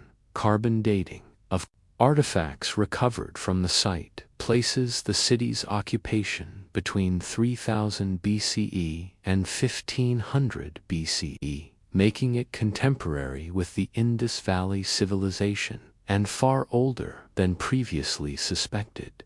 But more intriguing than the city's age are the circumstances of its submersion. Geological analysis of the site reveals no evidence of gradual sea level rise or seismic activity that might explain the city's disappearance beneath the waves. Instead, core samples from the ocean floor show layers of sediment that suggest rapid, catastrophic flooding. The city appears to have been submerged not gradually over centuries, but suddenly, within a period measured in years rather than decades. Silt patterns indicate massive water displacement, as though some extraordinary force had lifted the sea and hurled it inland with violence that overwhelmed even the most sophisticated flood defenses. Marine archaeologists working the site report discoveries that challenge conventional understanding of ancient engineering capabilities. Harbor installations that show evidence of tidal locks sophisticated enough to manage the extreme variation in water levels caused by monsoon flooding. Breakwaters constructed with stones so precisely fitted that modern divers cannot insert knife blades between the joints. Channels carved in bedrock with mathematical precision that suggests the builders possessed surveying instruments equal to modern equipment. But the most intriguing discoveries are not architectural but cultural. Underwater excavations have recovered religious artifacts that show clear connections to Krishna worship's sculptures of the flute-playing deity, inscriptions in Sanskrit that celebrate divine love, temple decorations that match descriptions found in the Bhagavata Purana. These artifacts are not crude tribal objects, but sophisticated works of art that suggest a highly developed religious culture centered around the worship of a divine king. Local fishing communities along the Gujarat coasts have preserved oral traditions about Dwarka that predate archaeological discoveries by centuries. These traditions speak of certain areas of the sea where nets cannot be cast because they become entangled in structures below the waves. Fishermen describe underwater ruins that are visible during the lowest tides of the year, when moonlight can penetrate the shallow water and illuminate streets and buildings that seem to pulse with their own internal luminescence. More remarkably, these fishing communities claim that Dwarka is not simply a drowned city but an active one, populated by inhabitants who continue their lives beneath the waves, much as their ancestors did on dry land. According to these accounts, the submersion of Dwarka was not destruction, but transformation. The city's residents were changed by Krishna's departure into beings capable of existing underwater, eternal guardians of a kingdom that exists parallel to, but separate from the surface world. These legends gain curious support from the experiences of modern divers working at the site. Multiple archaeological teams have reported encounters with underwater phenomena that have no obvious explanation, lights that move independently of any known source, sounds that resemble human voices speaking in languages that sound familiar, but use no recognizable words, currents that seem to flow according to purposes rather than physics. Professional underwater photographers have documented anomalies that cluster around certain areas of the ruins. Cameras malfunction when pointed at specific structures, producing images that show not the expected stone architecture, but scenes that appear to depict the city as it might have looked when inhabited.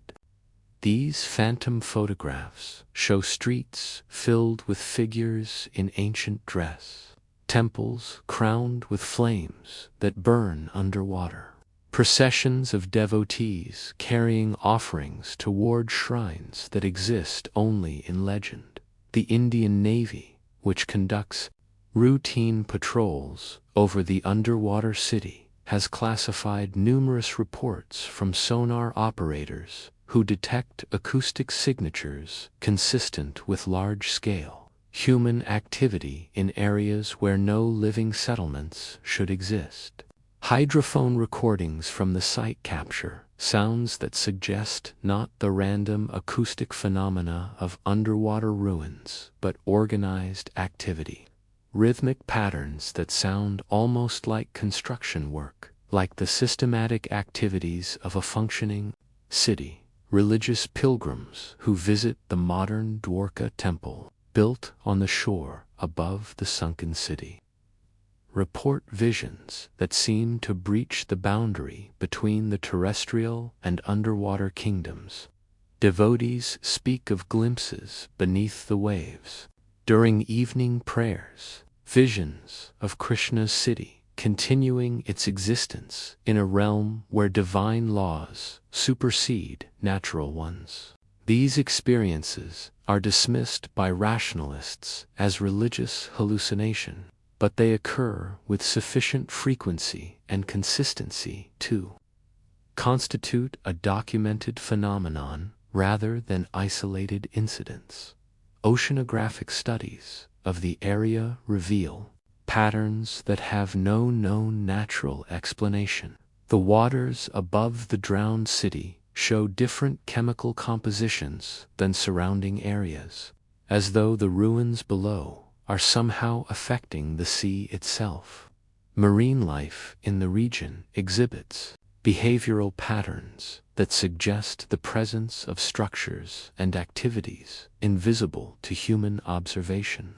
Fish gather in formations that mirror the street patterns of the ruined city, following routes that correspond to the ancient urban plan as though they were swimming through invisible neighborhoods. Tidal patterns in the area show minute but consistent variations from predicted calculations, as though the underwater city exerts its own gravitational influence on the surrounding water.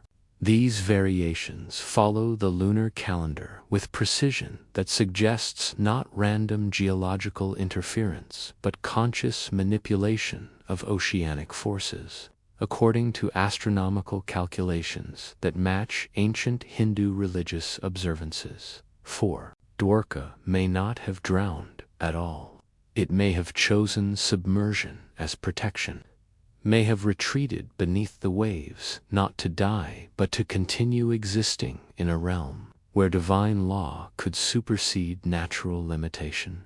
In the waters off Gujarat, where monsoons carry prayers to heaven and tides carry memories to shore, the golden city of Krishna may still shine with its own inner light, still echo with devotional songs, still serve as a bridge between the mortal world above and the eternal mysteries below. The sea keeps its secrets with patient silence, revealing only glimpses of truth to those who dive deep enough and believe completely enough to see through the veils of water and time to the city that chose eternity over earthly existence.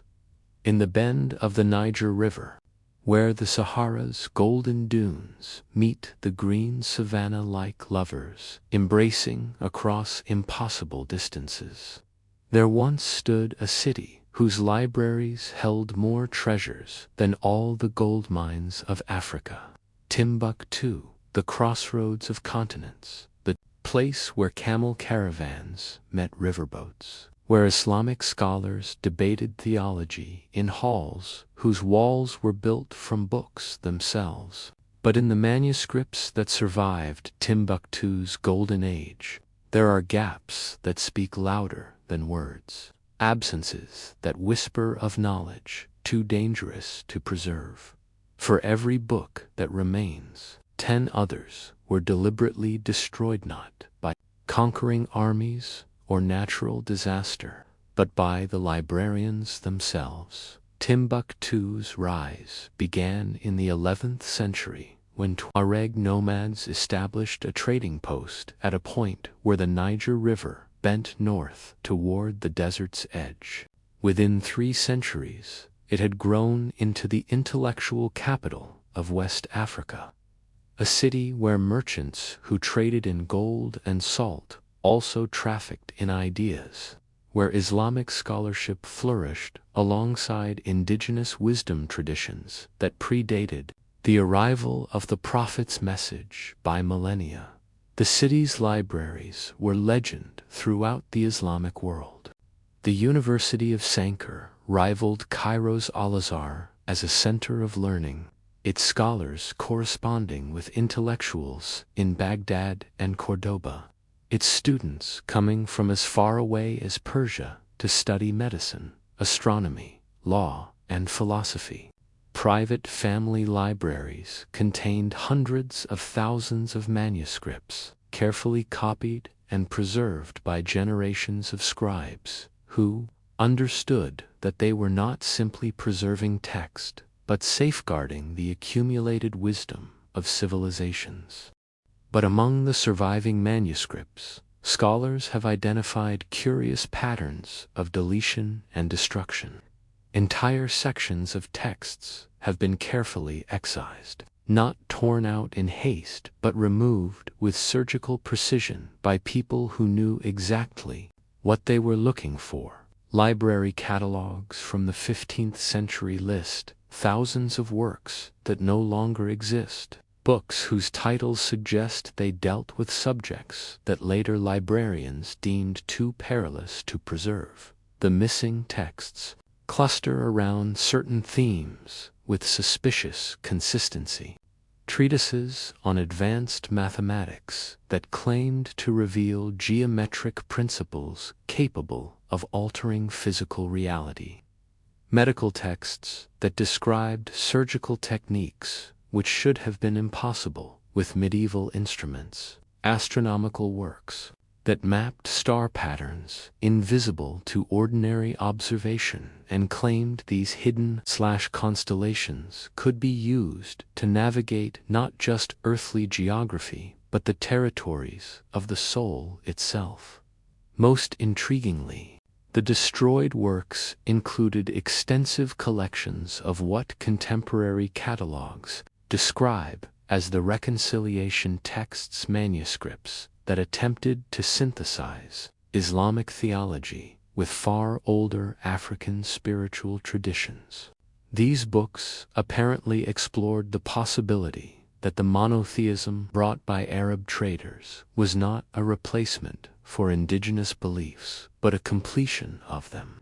That the local gods and spirits were not demons to be exorcised, but aspects of divine truth that Islam could incorporate rather than destroy. The systematic destruction of these reconciliation texts began during the reign of Askia Muhammad, the Songhai emperor who ruled Timbuktu in the early 16th century. Official records present his campaign against heretical books as religious reform, an attempt to purify Islamic practice by removing texts that corrupted orthodox belief with pagan influences. But private correspondence between court officials suggests more complex motivations. Letters discovered in 1999 in the sealed basement of a Timbuktu family library describe nocturnal meetings where the city's most learned scholars debated the fate of books that had begun to manifest disturbing properties. According to these accounts, certain manuscripts had started to exhibit phenomena that challenged the boundary between written knowledge and physical reality. Readers reported that studying particular texts induced not just intellectual understanding, but direct mystical experience. Visions so vivid and transformative that students would sometimes lose the ability to distinguish between the spiritual realms described in the books and the physical world of everyday existence. More troubling were reports of books that seemed to respond to their readers' attention, mathematical treatises whose equations would complete themselves overnight when left open on reading tables, medical texts whose marginalia would fill with new diagnoses and treatments, written in handwriting that matched no living scribe, astronomical works whose star charts would update themselves to reflect celestial movements that had not yet occurred, showing future eclipses and planetary alignments with accuracy that could not be explained by contemporary mathematical knowledge. The scholar Ibn Battuta al-Sudani, head librarian at the Ahmed Baba Institute during the early 16th century, left a private journal that describes the decision to destroy the problematic manuscripts in terms that suggest agonizing moral conflict. He wrote of staying awake through night after night, surrounded by books that represented centuries of accumulated wisdom, forced to choose between preserving knowledge and protecting the students who sought that knowledge from consequences they might not be prepared to handle. Al-Sudani's journal describes a final consultation meeting where Timbuktu's leading scholars reached their terrible conclusion. The reconciliation texts, the advanced mathematical treatises, the medical works that surpassed contemporary understanding, all of these represented not human intellectual achievement, but something else, something that had used human scribes and scholars as instruments for its own mysterious purposes. The knowledge contained in these books was not discovered by their supposed authors, but received, channeled from sources that existed beyond human comprehension. The destruction of the dangerous manuscripts was conducted with ritual precision. Over the course of 7 nights, each category of forbidden knowledge, consigned to specially prepared fires whose ashes were scattered in different locations, according to careful geographical calculations. The scholars who participated in this literary holocaust took vows of silence that extended beyond their own deaths. Family members were sworn to secrecy. Library catalogs were altered to remove evidence that the destroyed works had ever existed, and the very memory of the books was systematically erased from Timbuktu's official history. But complete erasure proved impossible. Fragments of the destroyed texts survived in quotations scattered through other works, in marginalia that copyists inadvertently preserved when reproducing legitimate manuscripts, in the memories of scholars who could not bring themselves to forget everything they had chosen to destroy. These surviving fragments hint at knowledge systems that integrated spiritual practice with scientific observation in ways that medieval Islamic orthodoxy could not accommodate. Modern analysis of the manuscript fragments suggests that Timbuktu's destroyed libraries may have preserved traditions that connected West African scholarship with much older knowledge systems. Astronomical observations that seem to reference star catalogs predating Greek mathematics by millennia. Medical techniques that show understanding of neurological and psychological principles not formally recognized until the development of modern psychiatry. Mathematical concepts that anticipate discoveries made by European scholars centuries later. But the most intriguing fragments are those that describe what the manuscripts themselves called the navigation of invisible territories, detailed instructions for using scholarly disciplines not just to understand the world but to explore realms of existence that Orthodox religion insisted were accessible only through prayer and divine revelation. These texts apparently provided maps for spiritual journey that bypassed conventional religious authority, offering direct routes to mystical experience that made traditional clergy unnecessary. Contemporary libraries in Timbuktu still preserve families' private collections that contain manuscripts with gaps where pages have been carefully removed.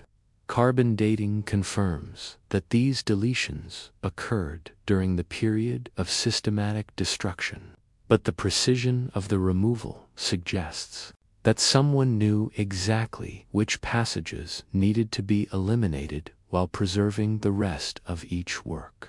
The destroyed pages were not random casualties of zealous censorship, but specific targets identified through criteria that remain mysterious. Local families who serve as hereditary guardians of these manuscript collections speak in whispers of books that were hidden rather than destroyed, volumes that were sealed in secret libraries buried beneath Timbuktu's sandy foundations.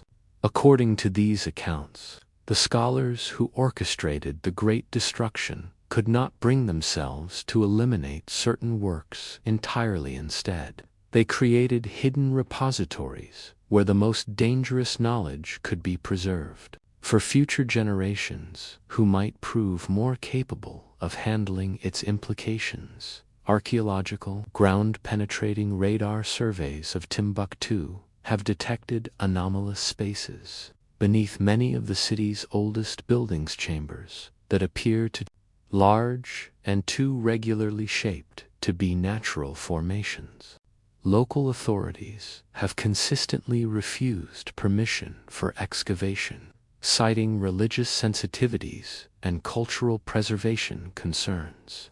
But the patterns revealed by the surveys suggest architectural spaces designed specifically for the storage and protection of large numbers of books. Libraries within libraries, hidden beneath the foundations of the city itself, to protect the world from knowledge too dangerous for medieval minds to safely comprehend. But beneath the shifting sands of the Sahara, in chambers that were designed to outlast empires and civilizations, the phantom libraries of the reconciliation texts may still wait in their darkness, preserved by guardians who understood that some truths are too powerful to destroy but too perilous to reveal, holding secrets that bridge the gap between human reason and divine mystery, between the world that is and the worlds that might be. If mortals ever prove wise enough to read without being consumed by what they learn, the desert wind carries whispers across the dunes, but whether these are the voices of the past or the future, of destruction or preservation, only the hidden libraries know, and they keep their silence with the patience of eternity. In the Valley of Mexico, where volcanic peaks rise like the shoulders of sleeping giants, and the air itself seems to pulse with ancient power, there stand pyramids that dwarf the monuments of Egypt. Teotihuacan, the city of the gods, where the avenue of the dead stretches toward the horizon like a stone highway built for immortal feet. where the Pyramid of the Sun catches dawn's first light and holds it like crystallized prayer. But no one knows who built these colossal monuments. No one remembers the names of the kings who commanded their construction. The city's creators vanished so completely that even their neighbors forgot their existence, leaving behind only stone witnesses to a civilization that chose erasure over explanation. When the Aztecs discovered Teotihuacan in the 14th century, the city had already been abandoned for 600 years. Grass grew between the paving stones of its great avenues. Trees thrust through the roofs of palaces whose original purpose could only be guessed at. They named it Teotihuacan, the place where the gods were born, because they could not imagine mortals capable of creating architecture on such a superhuman scale. The city at its height covered 8 square miles, making it larger than Imperial Rome.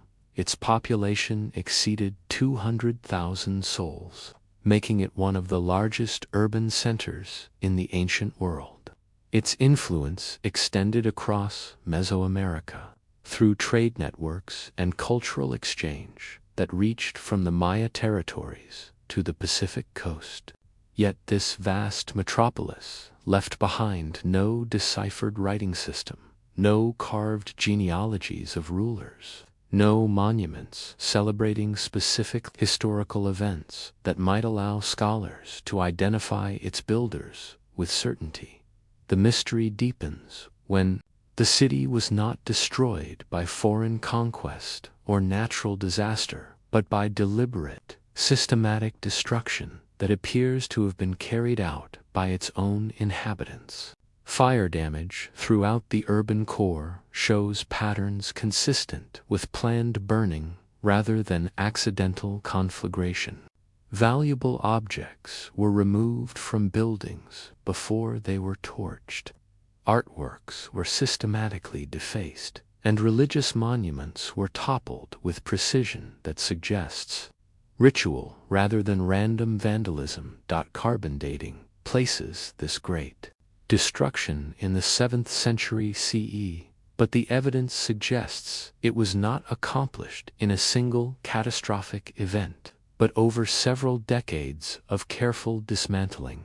The city's inhabitants did not flee in panic, but conducted an organized evacuation that ensured their civilization would leave no clear traces of its identity, no records that future generations might use to reconstruct its history or revive its cultural practices. The most telling evidence of deliberate erasure comes from the city's religious districts, where archaeologists have found temple complexes that were methodically stripped of their sacred contents before being burned. Wall murals that must have taken years to complete were chiseled from walls with surgical precision, their fragments ground to powder and scattered. Sacred sculptures were not simply toppled, but dismantled piece by piece, their components separated and buried in different locations, as though the builders feared that even broken images might retain dangerous power. The Pyramid of the Sun, Teotihuacan's greatest monument, bears evidence of this systematic obliteration. Chambers within the pyramid that should have contained the burial goods and sacred objects, typical of Mesoamerican temple tombs, were found completely empty, not looted by treasure hunters, but deliberately cleared by people who knew exactly where to look and what to remove. The pyramid's interior passages show signs of modification, as though the builders had returned to alter the monument's sacred geometry, to break the astronomical alignments that had once given the structure its spiritual significance. But the most puzzling discoveries come from the residential districts, where excavations reveal a peculiar pattern of abandonment. Ordinary household goods, cooking pots, weaving tools, Children's toys were left in place as though their owners expected to return. But anything that might have identified the inhabitants' cultural identity was meticulously removed. No personal seals, no family religious objects, no decorative items that might have revealed the aesthetic preferences or spiritual beliefs of Teotihuacan's people. This selective erasure extends to the city's famous murals, which once covered thousands of square feet of wall space, with images that modern scholars struggle to interpret. The surviving fragments show sophisticated artistic techniques and complex iconographic programs that suggest deep theological and philosophical traditions. But the most important elements of these murals, the faces of deities, the identifying glyphs, or obscured archaeological analysis suggests that this artistic vandalism was not random, but followed specific patterns designed to eliminate certain categories of information while preserving others. Images of natural phenomena, jaguars, birds, water, plants, remain largely intact. But representations of human figures in religious contexts show deliberate mutilation, as though the city's abandoners were determined to erase their own identity while preserving their understanding of the natural world. The mystery of Teotihuacan builders is compounded by the evidence of their sophisticated urban planning. The city was laid out according to mathematical principles that demonstrate advanced knowledge of astronomy, engineering, and geometry. Its drainage systems could handle the massive runoff from seasonal floods.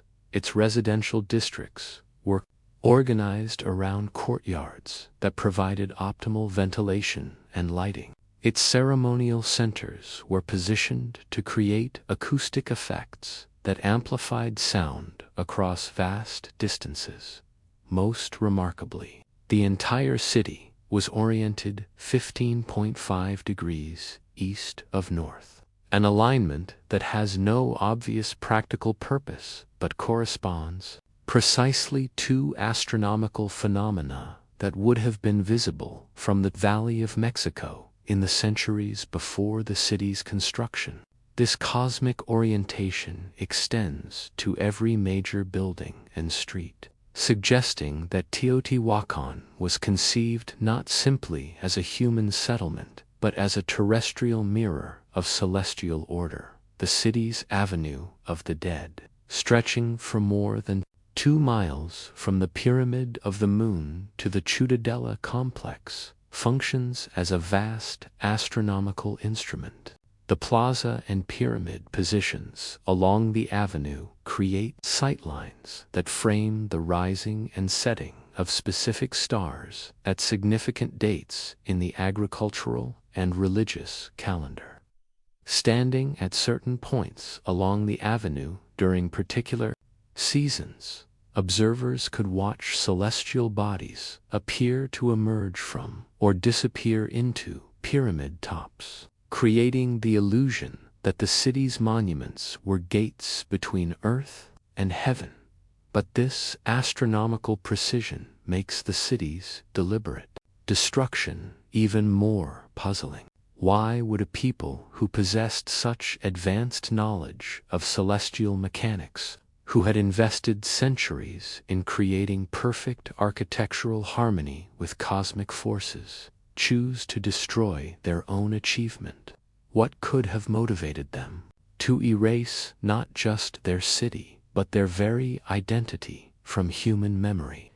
Chemical analysis of the ash layers left by Teotihuacan's final fires reveals traces of substances that should not appear in accidental conflagrations, resins that would have been precious enough to constitute major trade goods, even precious metals that were apparently melted down and used to intensify the burning. This was not destruction born of anger or desperation, but sacrifice on a scale that defies human understanding. The few human remains found in Teotihuacan's abandonment layers show no signs of violence or disease that might explain the city's depopulation. They appear to have scattered across Mesoamerica, assimilating into other cultures. So, that suggests the city's influence extended far beyond its visible boundaries. Ground-penetrating radar detects geometric anomalies in the surrounding landscape's straight lines cutting across natural topography. Circular formations that appear to be massive earthworks, underground structures that follow the same astronomical alignments as the city's surface monuments. These hidden features suggest that Teotihuacan was not simply a city, but the center of a vast sacred landscape, a cosmic diagram carved into the earth itself on a scale that dwarfs even the most ambitious modern urban planning projects. The visible pyramids and palaces may have been only the most obvious elements of a construction project that transformed hundreds of square miles of the Valley of Mexico into a single enormous religious instrument. Local legends among the indigenous archaeology cannot verify but cannot entirely dismiss. These stories speak of the city's builders as people who could speak directly with the gods, who possessed knowledge that allowed them to manipulate the forces of earth and sky through ritual and architecture. According to these accounts, abandonment was not defeat but transcendence. Its people had learned so much about the nature of reality that they no longer needed physical existence to continue their spiritual evolution. The legends describe a final ceremony in which the entire population of the city participated, a ritual that lasted for months and culminated in the systematic destruction of everything they had built. This was not suicide, but metamorphosis, a collective transformation that allowed Teotihuacan's people to continue existing in forms that required no material support, no earthly monuments, no historical records to preserve their memory. Modern visitors to Teotihuacan often report experiences that seem to support these mystical interpretations. Thousands of tourists each year describe sensations of altered consciousness when climbing the Pyramid of the Sun.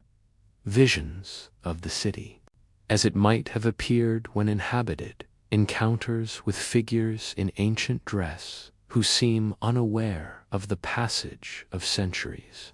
These experiences cluster around the dates of astronomical events, solstices, equinoxes, planetary alignments, as though the city's cosmic machinery continues to function despite the absence of its builders.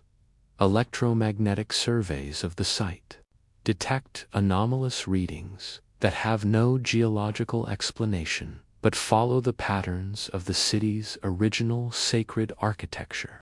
The pyramids and major temples show internal structures that seem to channel and focus electromagnetic energy in ways that suggest sophisticated understanding of physical principles not formally recognized until the modern era.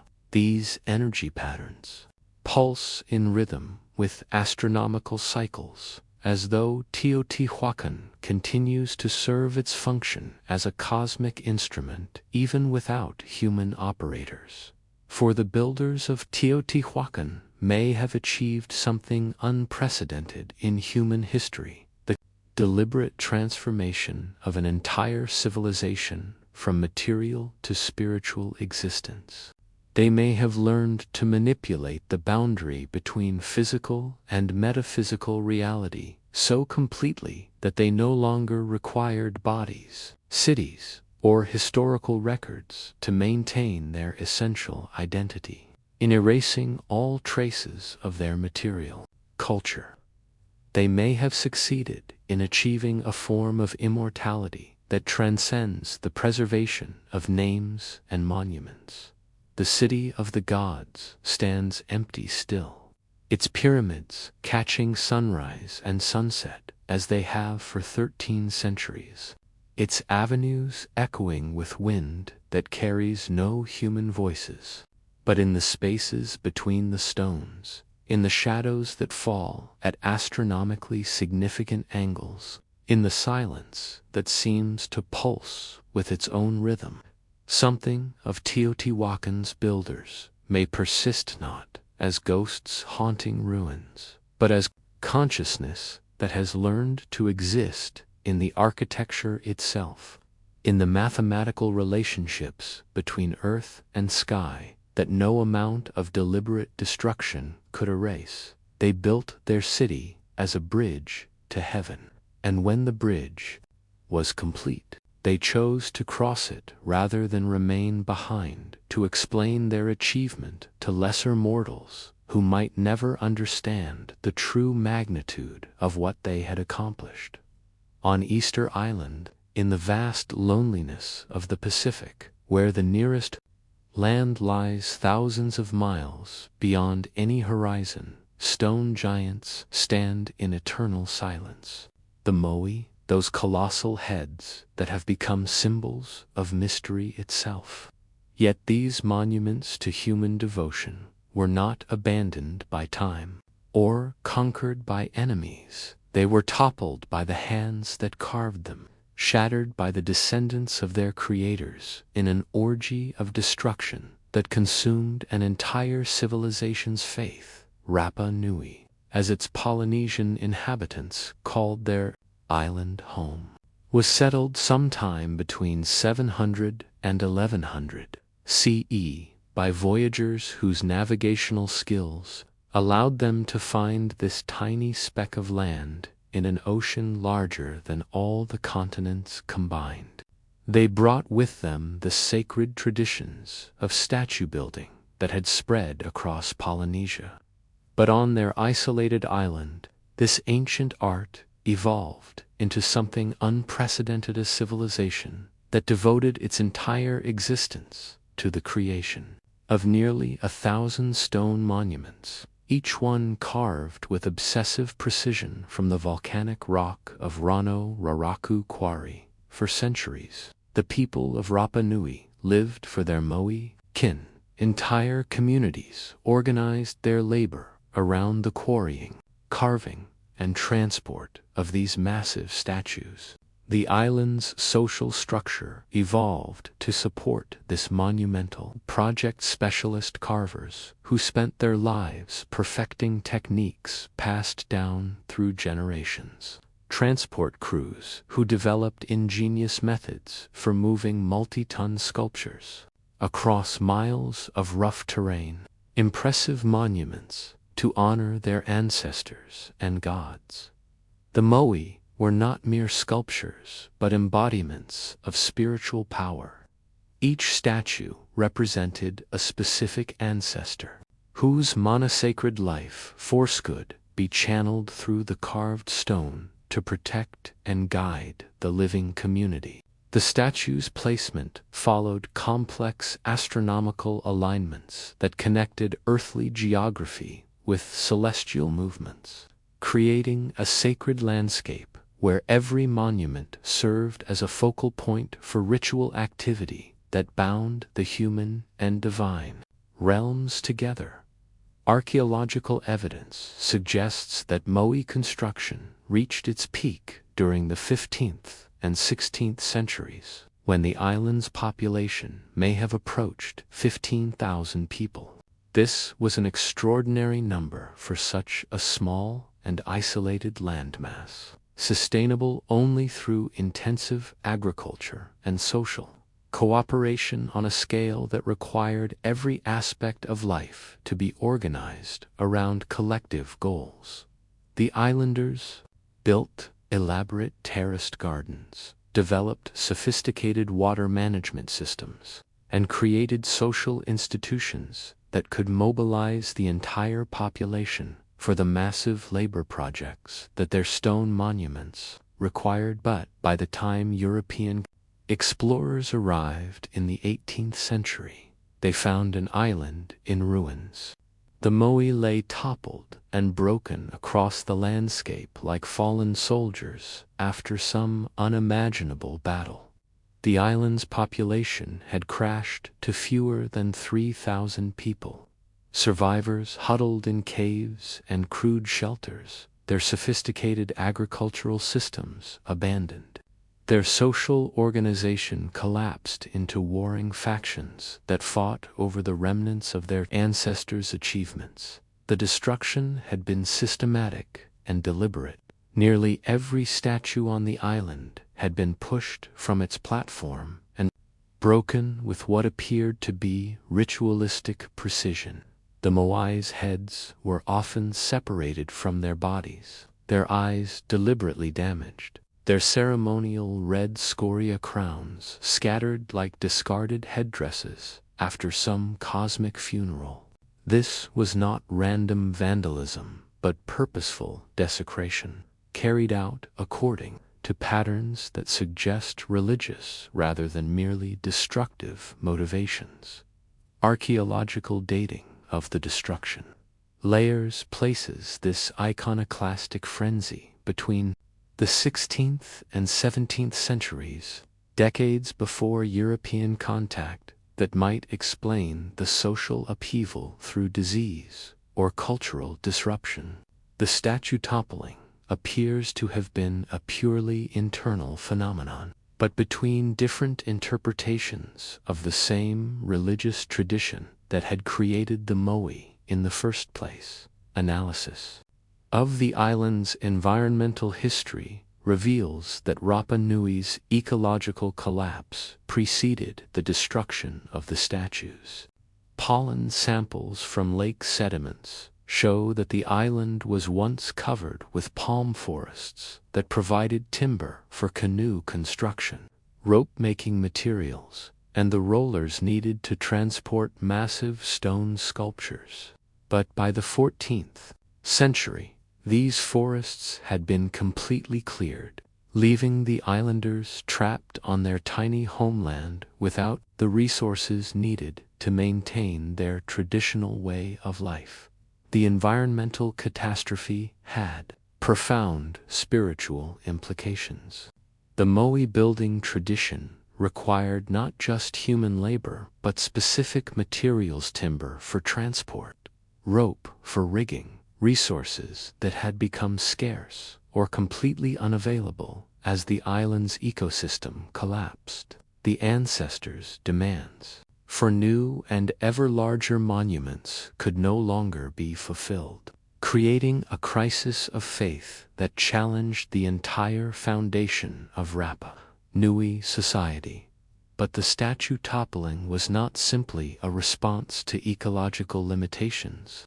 Oral traditions preserved by the island's modern inhabitants describe the destruction as the result of a religious revolution, a fundamental rejection of the ancestor worship that had defined their culture for centuries. According to these accounts, a new religious movement arose that proclaimed the moai had become spiritually corrupt, that the ancestors they represented had withdrawn their protection, that continuing to honor them through ritual and sacrifice was not just useless but actively harmful.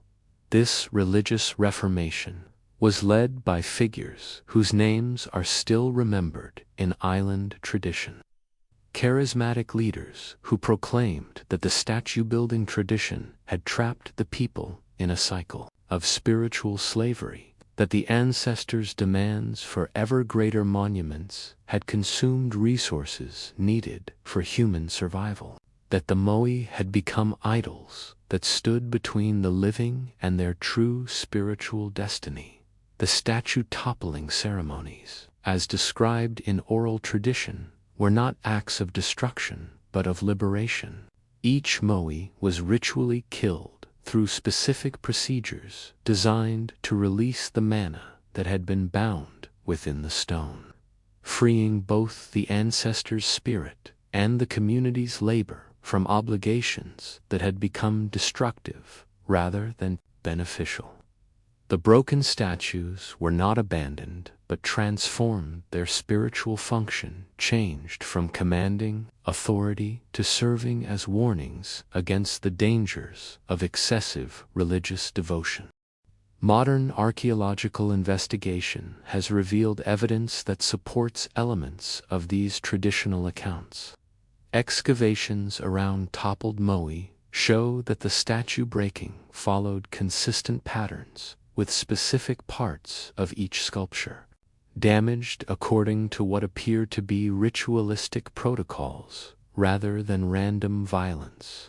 The ceremonial red scoria crowns that topped many statues were not simply knocked off, but carefully removed and placed in arrangements that suggest they continued to serve religious functions even after being separated from their monuments. More intriguingly, radiocarbon dating shows that the statue toppling occurred in waves spread across several generations rather than in a single burst of iconoclastic fury.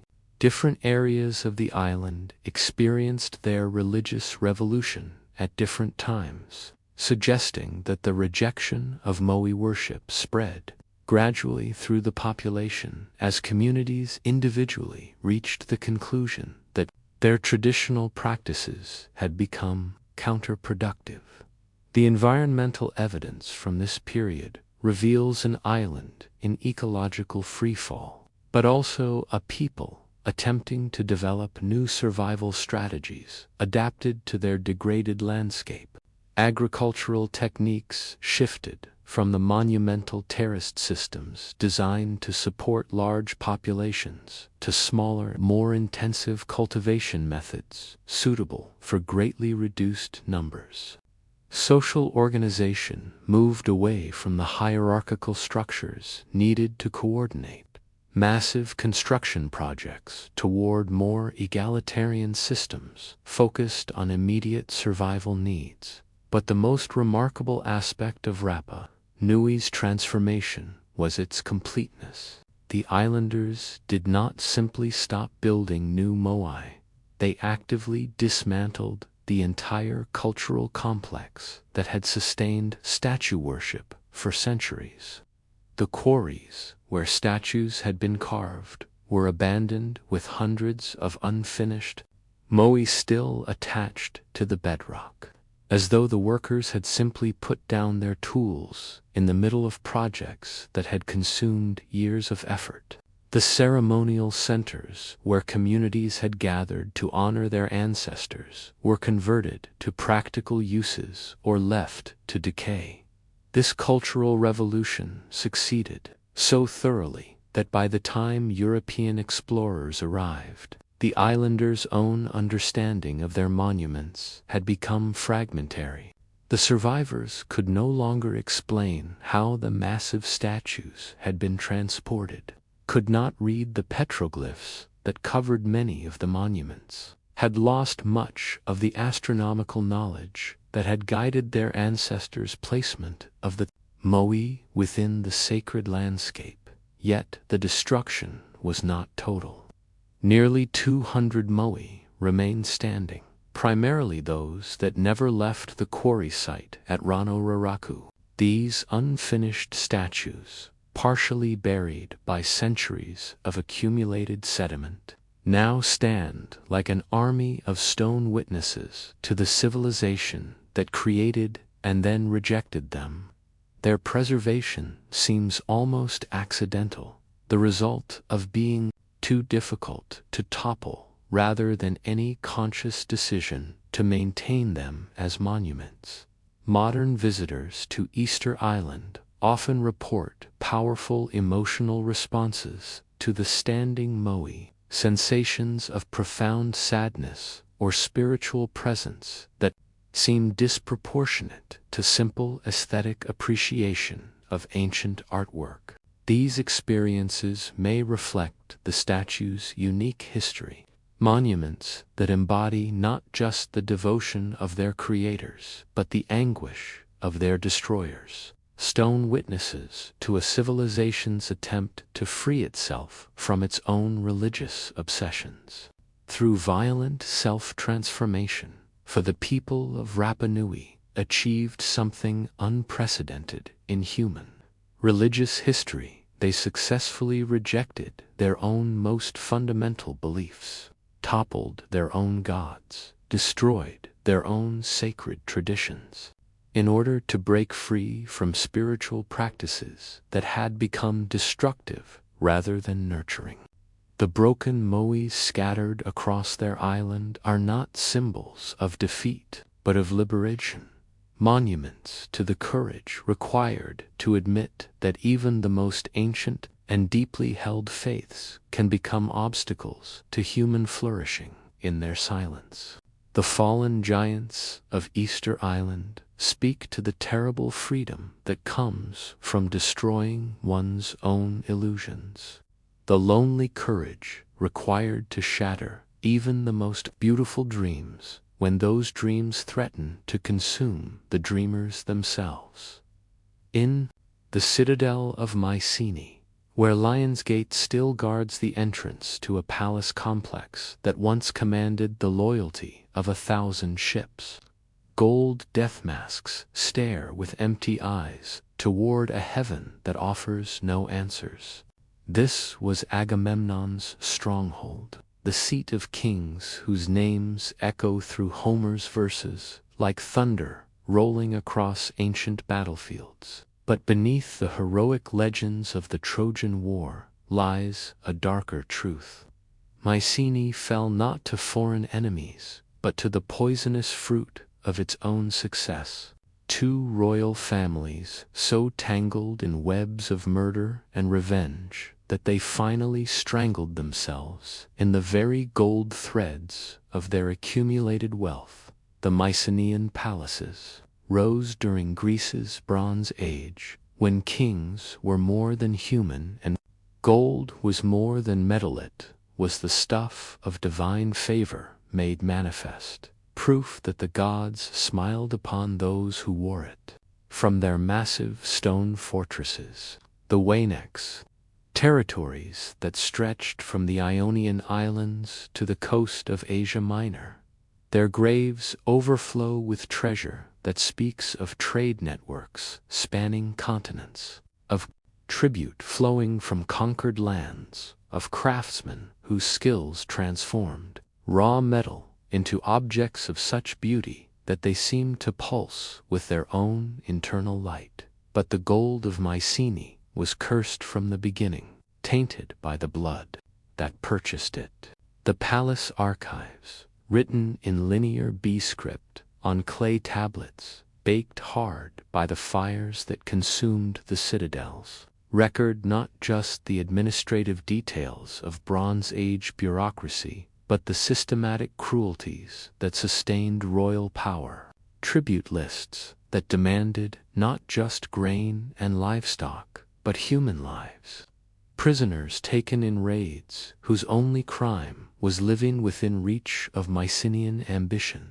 The most revealing documents are the inheritance records, family trees that read, like catalogs of betrayal, kings who murdered their fathers to claim thrones, brothers who eliminated siblings to consolidate power, wives who orchestrated the deaths of husbands who had grown inconvenient. The famous curse of the house of Atreus, immortalized in Greek tragedy, was not poetic metaphor, but historical facta royal lineage, so soaked in fraternal blood that each generation produced new horrors to surpass their ancestors.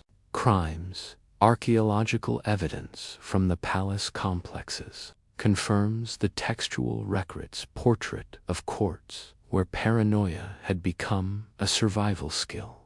The royal quarters at Mycenae show evidence of multiple reconstruction projects designed not for comfort or grandeur, but for security. Hidden passages that allowed rulers to move through their own palaces without using main corridors where assassins might wait. Sleeping chambers with multiple exits as though each night's rest required escape routes planned in advance, throne rooms positioned so that kings could never be approached from behind without advance warning. The famous gold death masks found in the shaft graves of Mycenae, once thought to commemorate honored ancestors, tell a different story when examined with modern forensic techniques. Several of the masks show evidence of having been made not for burial but for concealment during life disguises that allowed rulers to move through their own courts without being recognized by potential assassins who might not know their victim's face. The mask's stylized features were not artistic choices but practical necessities, generic royal faces that could belong to any king who needed to hide his identity from his own subjects. But the most damning evidence comes from the palaces themselves, whose destruction levels preserve the final moments of Mycenaean civilization in ash and broken pottery. The citadels were not destroyed by foreign invasion. There are no weapons of unfamiliar design, no evidence of fighting that would indicate siege warfare or conquest by external enemies. Instead, the destruction shows the signature of internal collapse of societies that turned their weapons against themselves with methodical precision. The palace at Pylos was burned so thoroughly that the clay tablets containing its archives were baked into permanent records, preserving administrative documents right up to the day of destruction.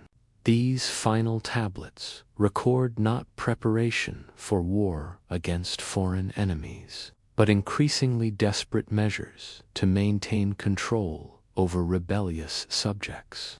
Orders for the collection of bronze weapons from local communities, conscription notices for men to serve not against external threats but in royal guard units, tasked with protecting the palaces against their own people. The last tablets from Pylos describe a kingdom in the grip of civil war, where local commanders refused royal orders, where tribute collectors were murdered by the communities they attempted to tax, where the king's own military units had begun defecting to rebel forces. The final entry, dictated on the day the palace burned, is a request for divine intervention, a prayer to Poseidon, begging the god to preserve royal authority against subjects who no longer recognized divine sanction for earthly rule. But the gods, if they listened at all, chose the rebels' side.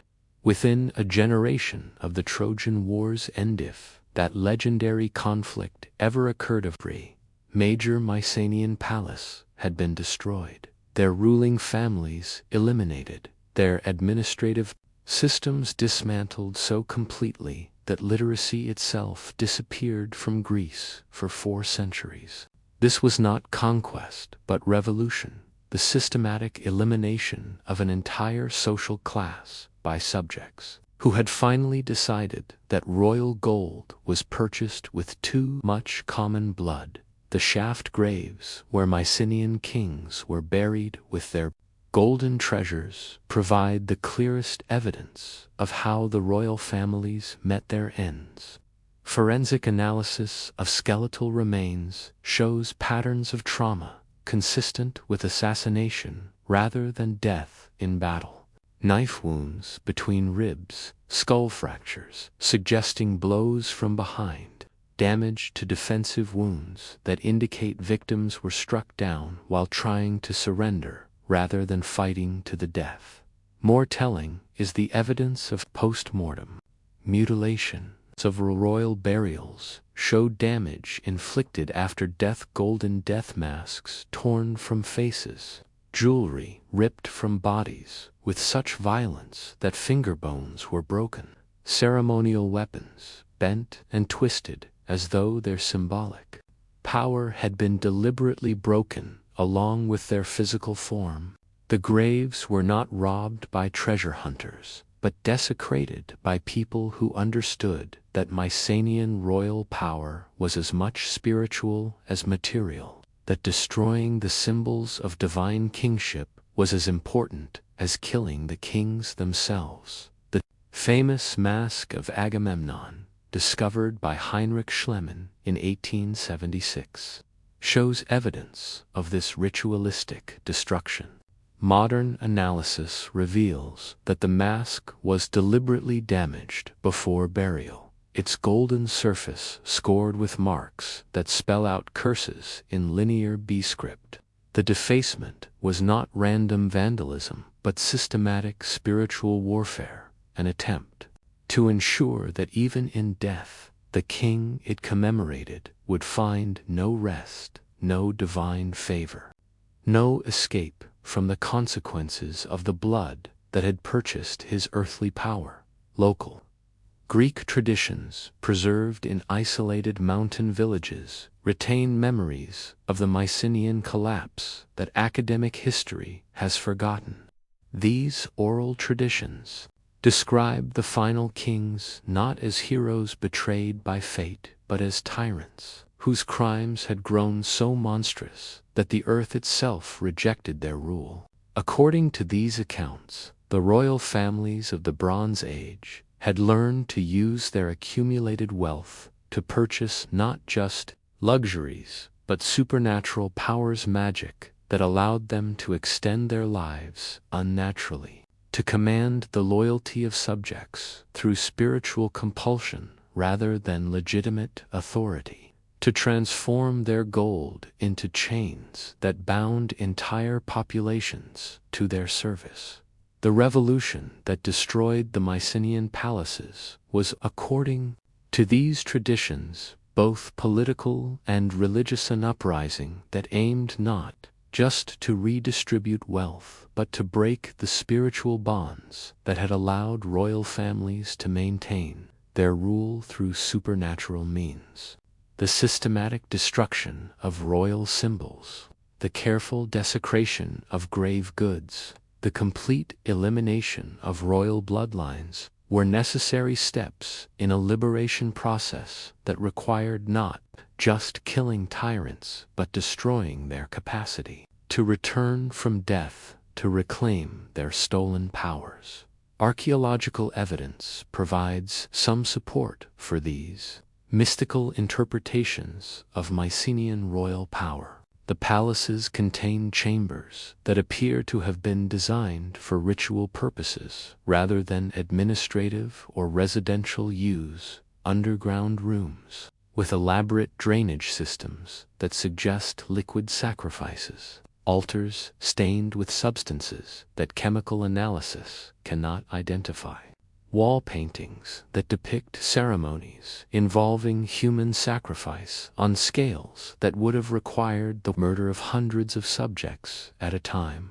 Most disturbing are the foundation deposits found beneath several Mycenaean palaces, carefully arranged collections of human remains that appear to have been buried alive as spiritual anchors for the buildings above.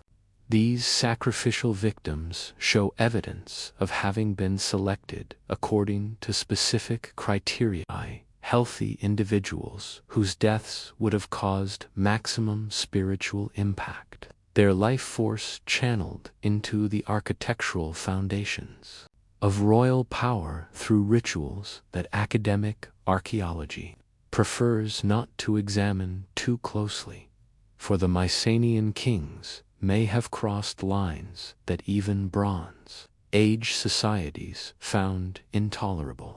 In their pursuit of absolute power, they may have learned to transform human sacrifice from occasional religious necessity into systematic spiritual technology, using the deaths of their subjects as fuel for magical practices that sustained their rule through supernatural rather than natural means. The gold they accumulated was not just wealth, but spiritual currency, each piece charged with the life force of those who died to obtain it. The revolution that destroyed them was not just political, but exorcism, a collective effort to break magical bonds that had made rebellion impossible as long as the royal bloodlines survived. The complete elimination of Mycenaean civilization was not accident, but necessity, the only way to ensure that such spiritual tyranny could never be reconstructed, that future generations would be protected from rulers who wielded gold like chains forged from human souls in the ruins of Mycenae, where tourists now walk freely through throne rooms where once only royalty dared tread. The stones remember everything and reveal nothing, but in the weight of silence that presses down upon the citadel at dawn, in the way shadows fall across Lion Gate as though fleeing from some invisible horror, in the dreams that trouble archaeologists who spend too many nights camped among the shaft graves, something of the truth persists, the memory of gold that cost too much, of power that demanded prices no civilization could afford to pay, of kings who learned too late that some thrones are too heavy for mortal shoulders to bear, in the highlands of Zimbabwe, where granite domes rise from savanna like the shoulders of sleeping giants. Stone walls curve in patterns that follow no European logic, built by hands that academic colonialism refused to acknowledge. Great Zimbabwe, the city that gave its name to a nation, sprawls across the landscape in terraces and enclosures whose purpose grows more mysterious the more carefully archaeologists study their construction. For 8 centuries, this was the heart of a trading empire that connected the African interior with Indian Ocean commerce, a city whose gold flowed to distant courts while its builders remained proudly independent in their stone citadel. Then, sometime in the 15th century, they simply walked away. The ruins that remain are monuments to architectural genius that European explorers could not accept as African achievement. When German explorer Karl Mach arrived in 1871, he pronounced the site the work of ancient Phoenicians or lost tribes of Israel. Anyone but the ancestors of the Shona people who still live in the surrounding region. Colonial administrators fabricated elaborate theories about foreign builders, constructing mythologies that served imperial interests better than archaeological truth. But the stones themselves tell a different story. Great Zimbabwe was built using techniques unique to the region, constructed from granite blocks that were split from the local domes, using methods that took advantage of the stone's natural fracture patterns. No mortar holds the walls together. Instead, the builders relied on precise cutting and careful balance to create structures that have survived centuries of weather and seismic activity. This is not the work of foreign technicians, but of local craftsmen who understood their materials with intimate precision born of generations of experience. The city's layout follows the natural contours of the granite landscape, its walls flowing like rivers of stone around the massive boulders that dot the hilltops. The great enclosure, a massive oval wall nearly 30 feet high and 800 feet around, contains internal structures whose purpose remains debated among scholars. The hill complex, built into the granite outcropping that dominates the site, creates a series of terraces and passages that transform the natural rock formations into architectural spaces of breathtaking sophistication. At its peak, Great Zimbabwe was home to perhaps 20,000 people, making it one of the largest cities in medieval Africa. Its influence extended from the Zambezi River to the Indian Ocean coast. its merchants trading gold, ivory, and copper for beads, porcelain, and silk from as far away as China. Archaeological deposits contain artifacts from across the medieval world: Persian glass, Chinese ceramics, Indian textiles, evidence of commercial networks that connected this African inland city with global trade routes. The city's wealth was built on gold. The region surrounding Great Zimbabwe contains some of the richest gold deposits in Africa, and archaeological evidence shows that mining and smelting were conducted on an industrial scale. Terraced hillsides reveal the remains of ancient mines, their shafts dug with tools that show sophisticated understanding of geological formations. Smelting sites scattered throughout the region produced gold that was refined to purities approaching modern standards. But Great Zimbabwe's prosperity was not simply extractive. The city served as a manufacturing center where raw materials were transformed into finished goods for both local use and international export. Excavations reveal workshops where craftsmen produced the finest metalwork in medieval Africa: gold jewelry of extraordinary delicacy, copper ingots that served as standardized currency, iron tools whose quality exceeded contemporary European production. The city's political organization appears to have been based on spiritual as well as economic authority. The hill complex contains structures that clearly served religious functions: stone platforms where ceremonies were conducted, chambers where sacred objects were stored, passageways that channeled sound to create acoustic effects during rituals. The ruler of Great Zimbabwe was not simply a king, but a priest-king, someone who mediated between the human and spiritual worlds through ceremonies that validated political authority through religious sanction.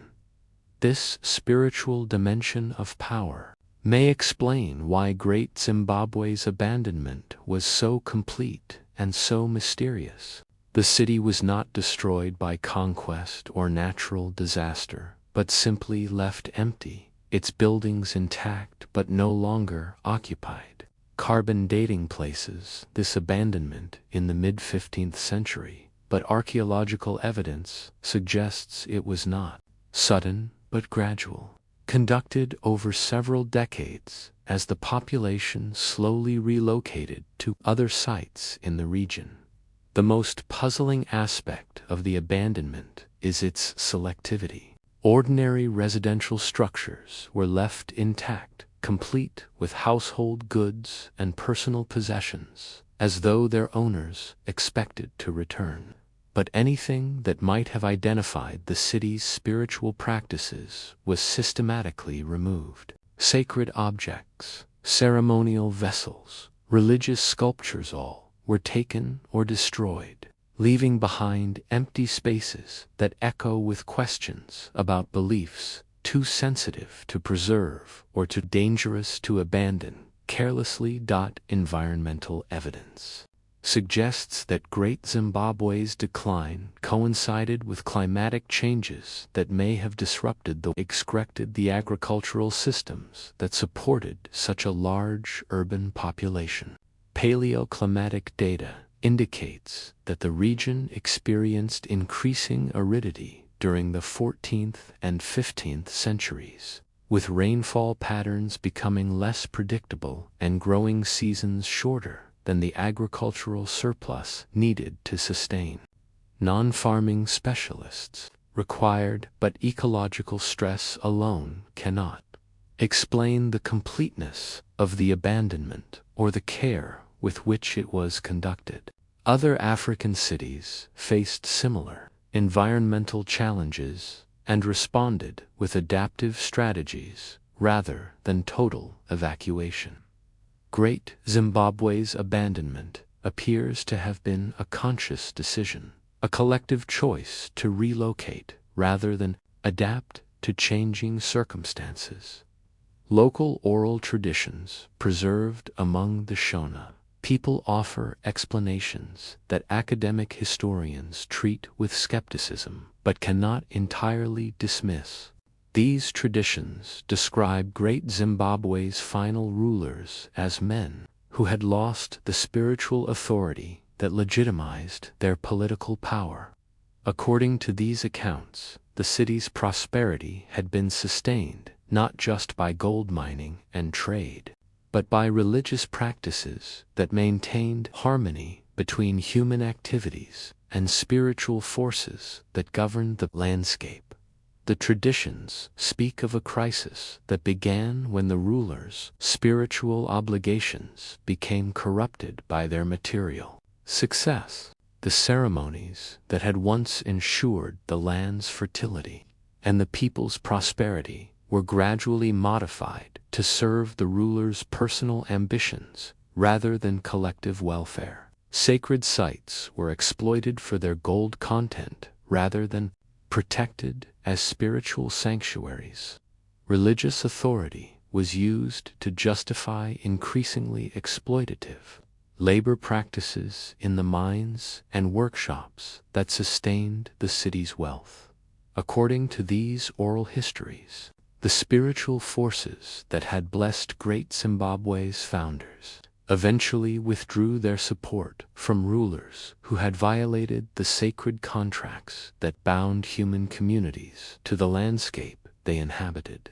The gold mines began to play out not because the ore deposits were exhausted, but because the spirits who controlled mineral wealth refused to reveal new sources to leaders who had broken faith with ancient obligations. This spiritual interpretation gains support from archaeological evidence of religious changes in Great Zimbabwe's final centuries. The stone bird sculptures that are among the site's most famous artifacts show signs of deliberate mutilation in their final period, as though their symbolic power had been systematically destroyed. Sacred enclosures show evidence of hasty modification, as if religious practices were being rapidly altered in response to some crisis of spiritual authority. Modern geological surveys of the region around Great Zimbabwe reveal patterns that support elements of the oral tradition's account. Gold deposits that should have been easily accessible to medieval miners show no evidence of exploitation, as though extraction ceased before the richest sources had been exhausted. This suggests that mining stopped not because resources were depleted, but because the knowledge or authority needed to access them had been lost or withdrawn. The site continues to generate experiences that blur the boundary between archaeological investigation and spiritual encounter.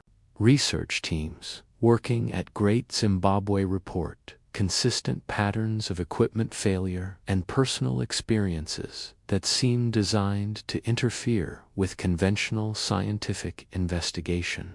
Cameras malfunction when pointed at specific structures. Recording equipment picks up sounds that have no apparent source, and team members report dreams that seem to provide information about the site's history that proves accurate when checked against other evidence. Local communities that live around Great Zimbabwe maintain spiritual relationships with the site that they are reluctant to discuss with outsiders. They describe ongoing obligations to maintain certain rituals that ensure the spirits associated with the ruins remain peaceful. Continuing practices that may connect contemporary religious observances with the belief systems that originally sanctified the stone enclosures. These modern spiritual practices suggest that Great Zimbabwe was not simply abandoned but transformed, that its function shifted from political center to sacred site, from seat of earthly power to sanctuary where spiritual forces continue to operate according to laws that academic archaeology is not equipped to understand. The empty stone walls may not mark the end of Great Zimbabwe's significance, but its transformation from material to spiritual existence.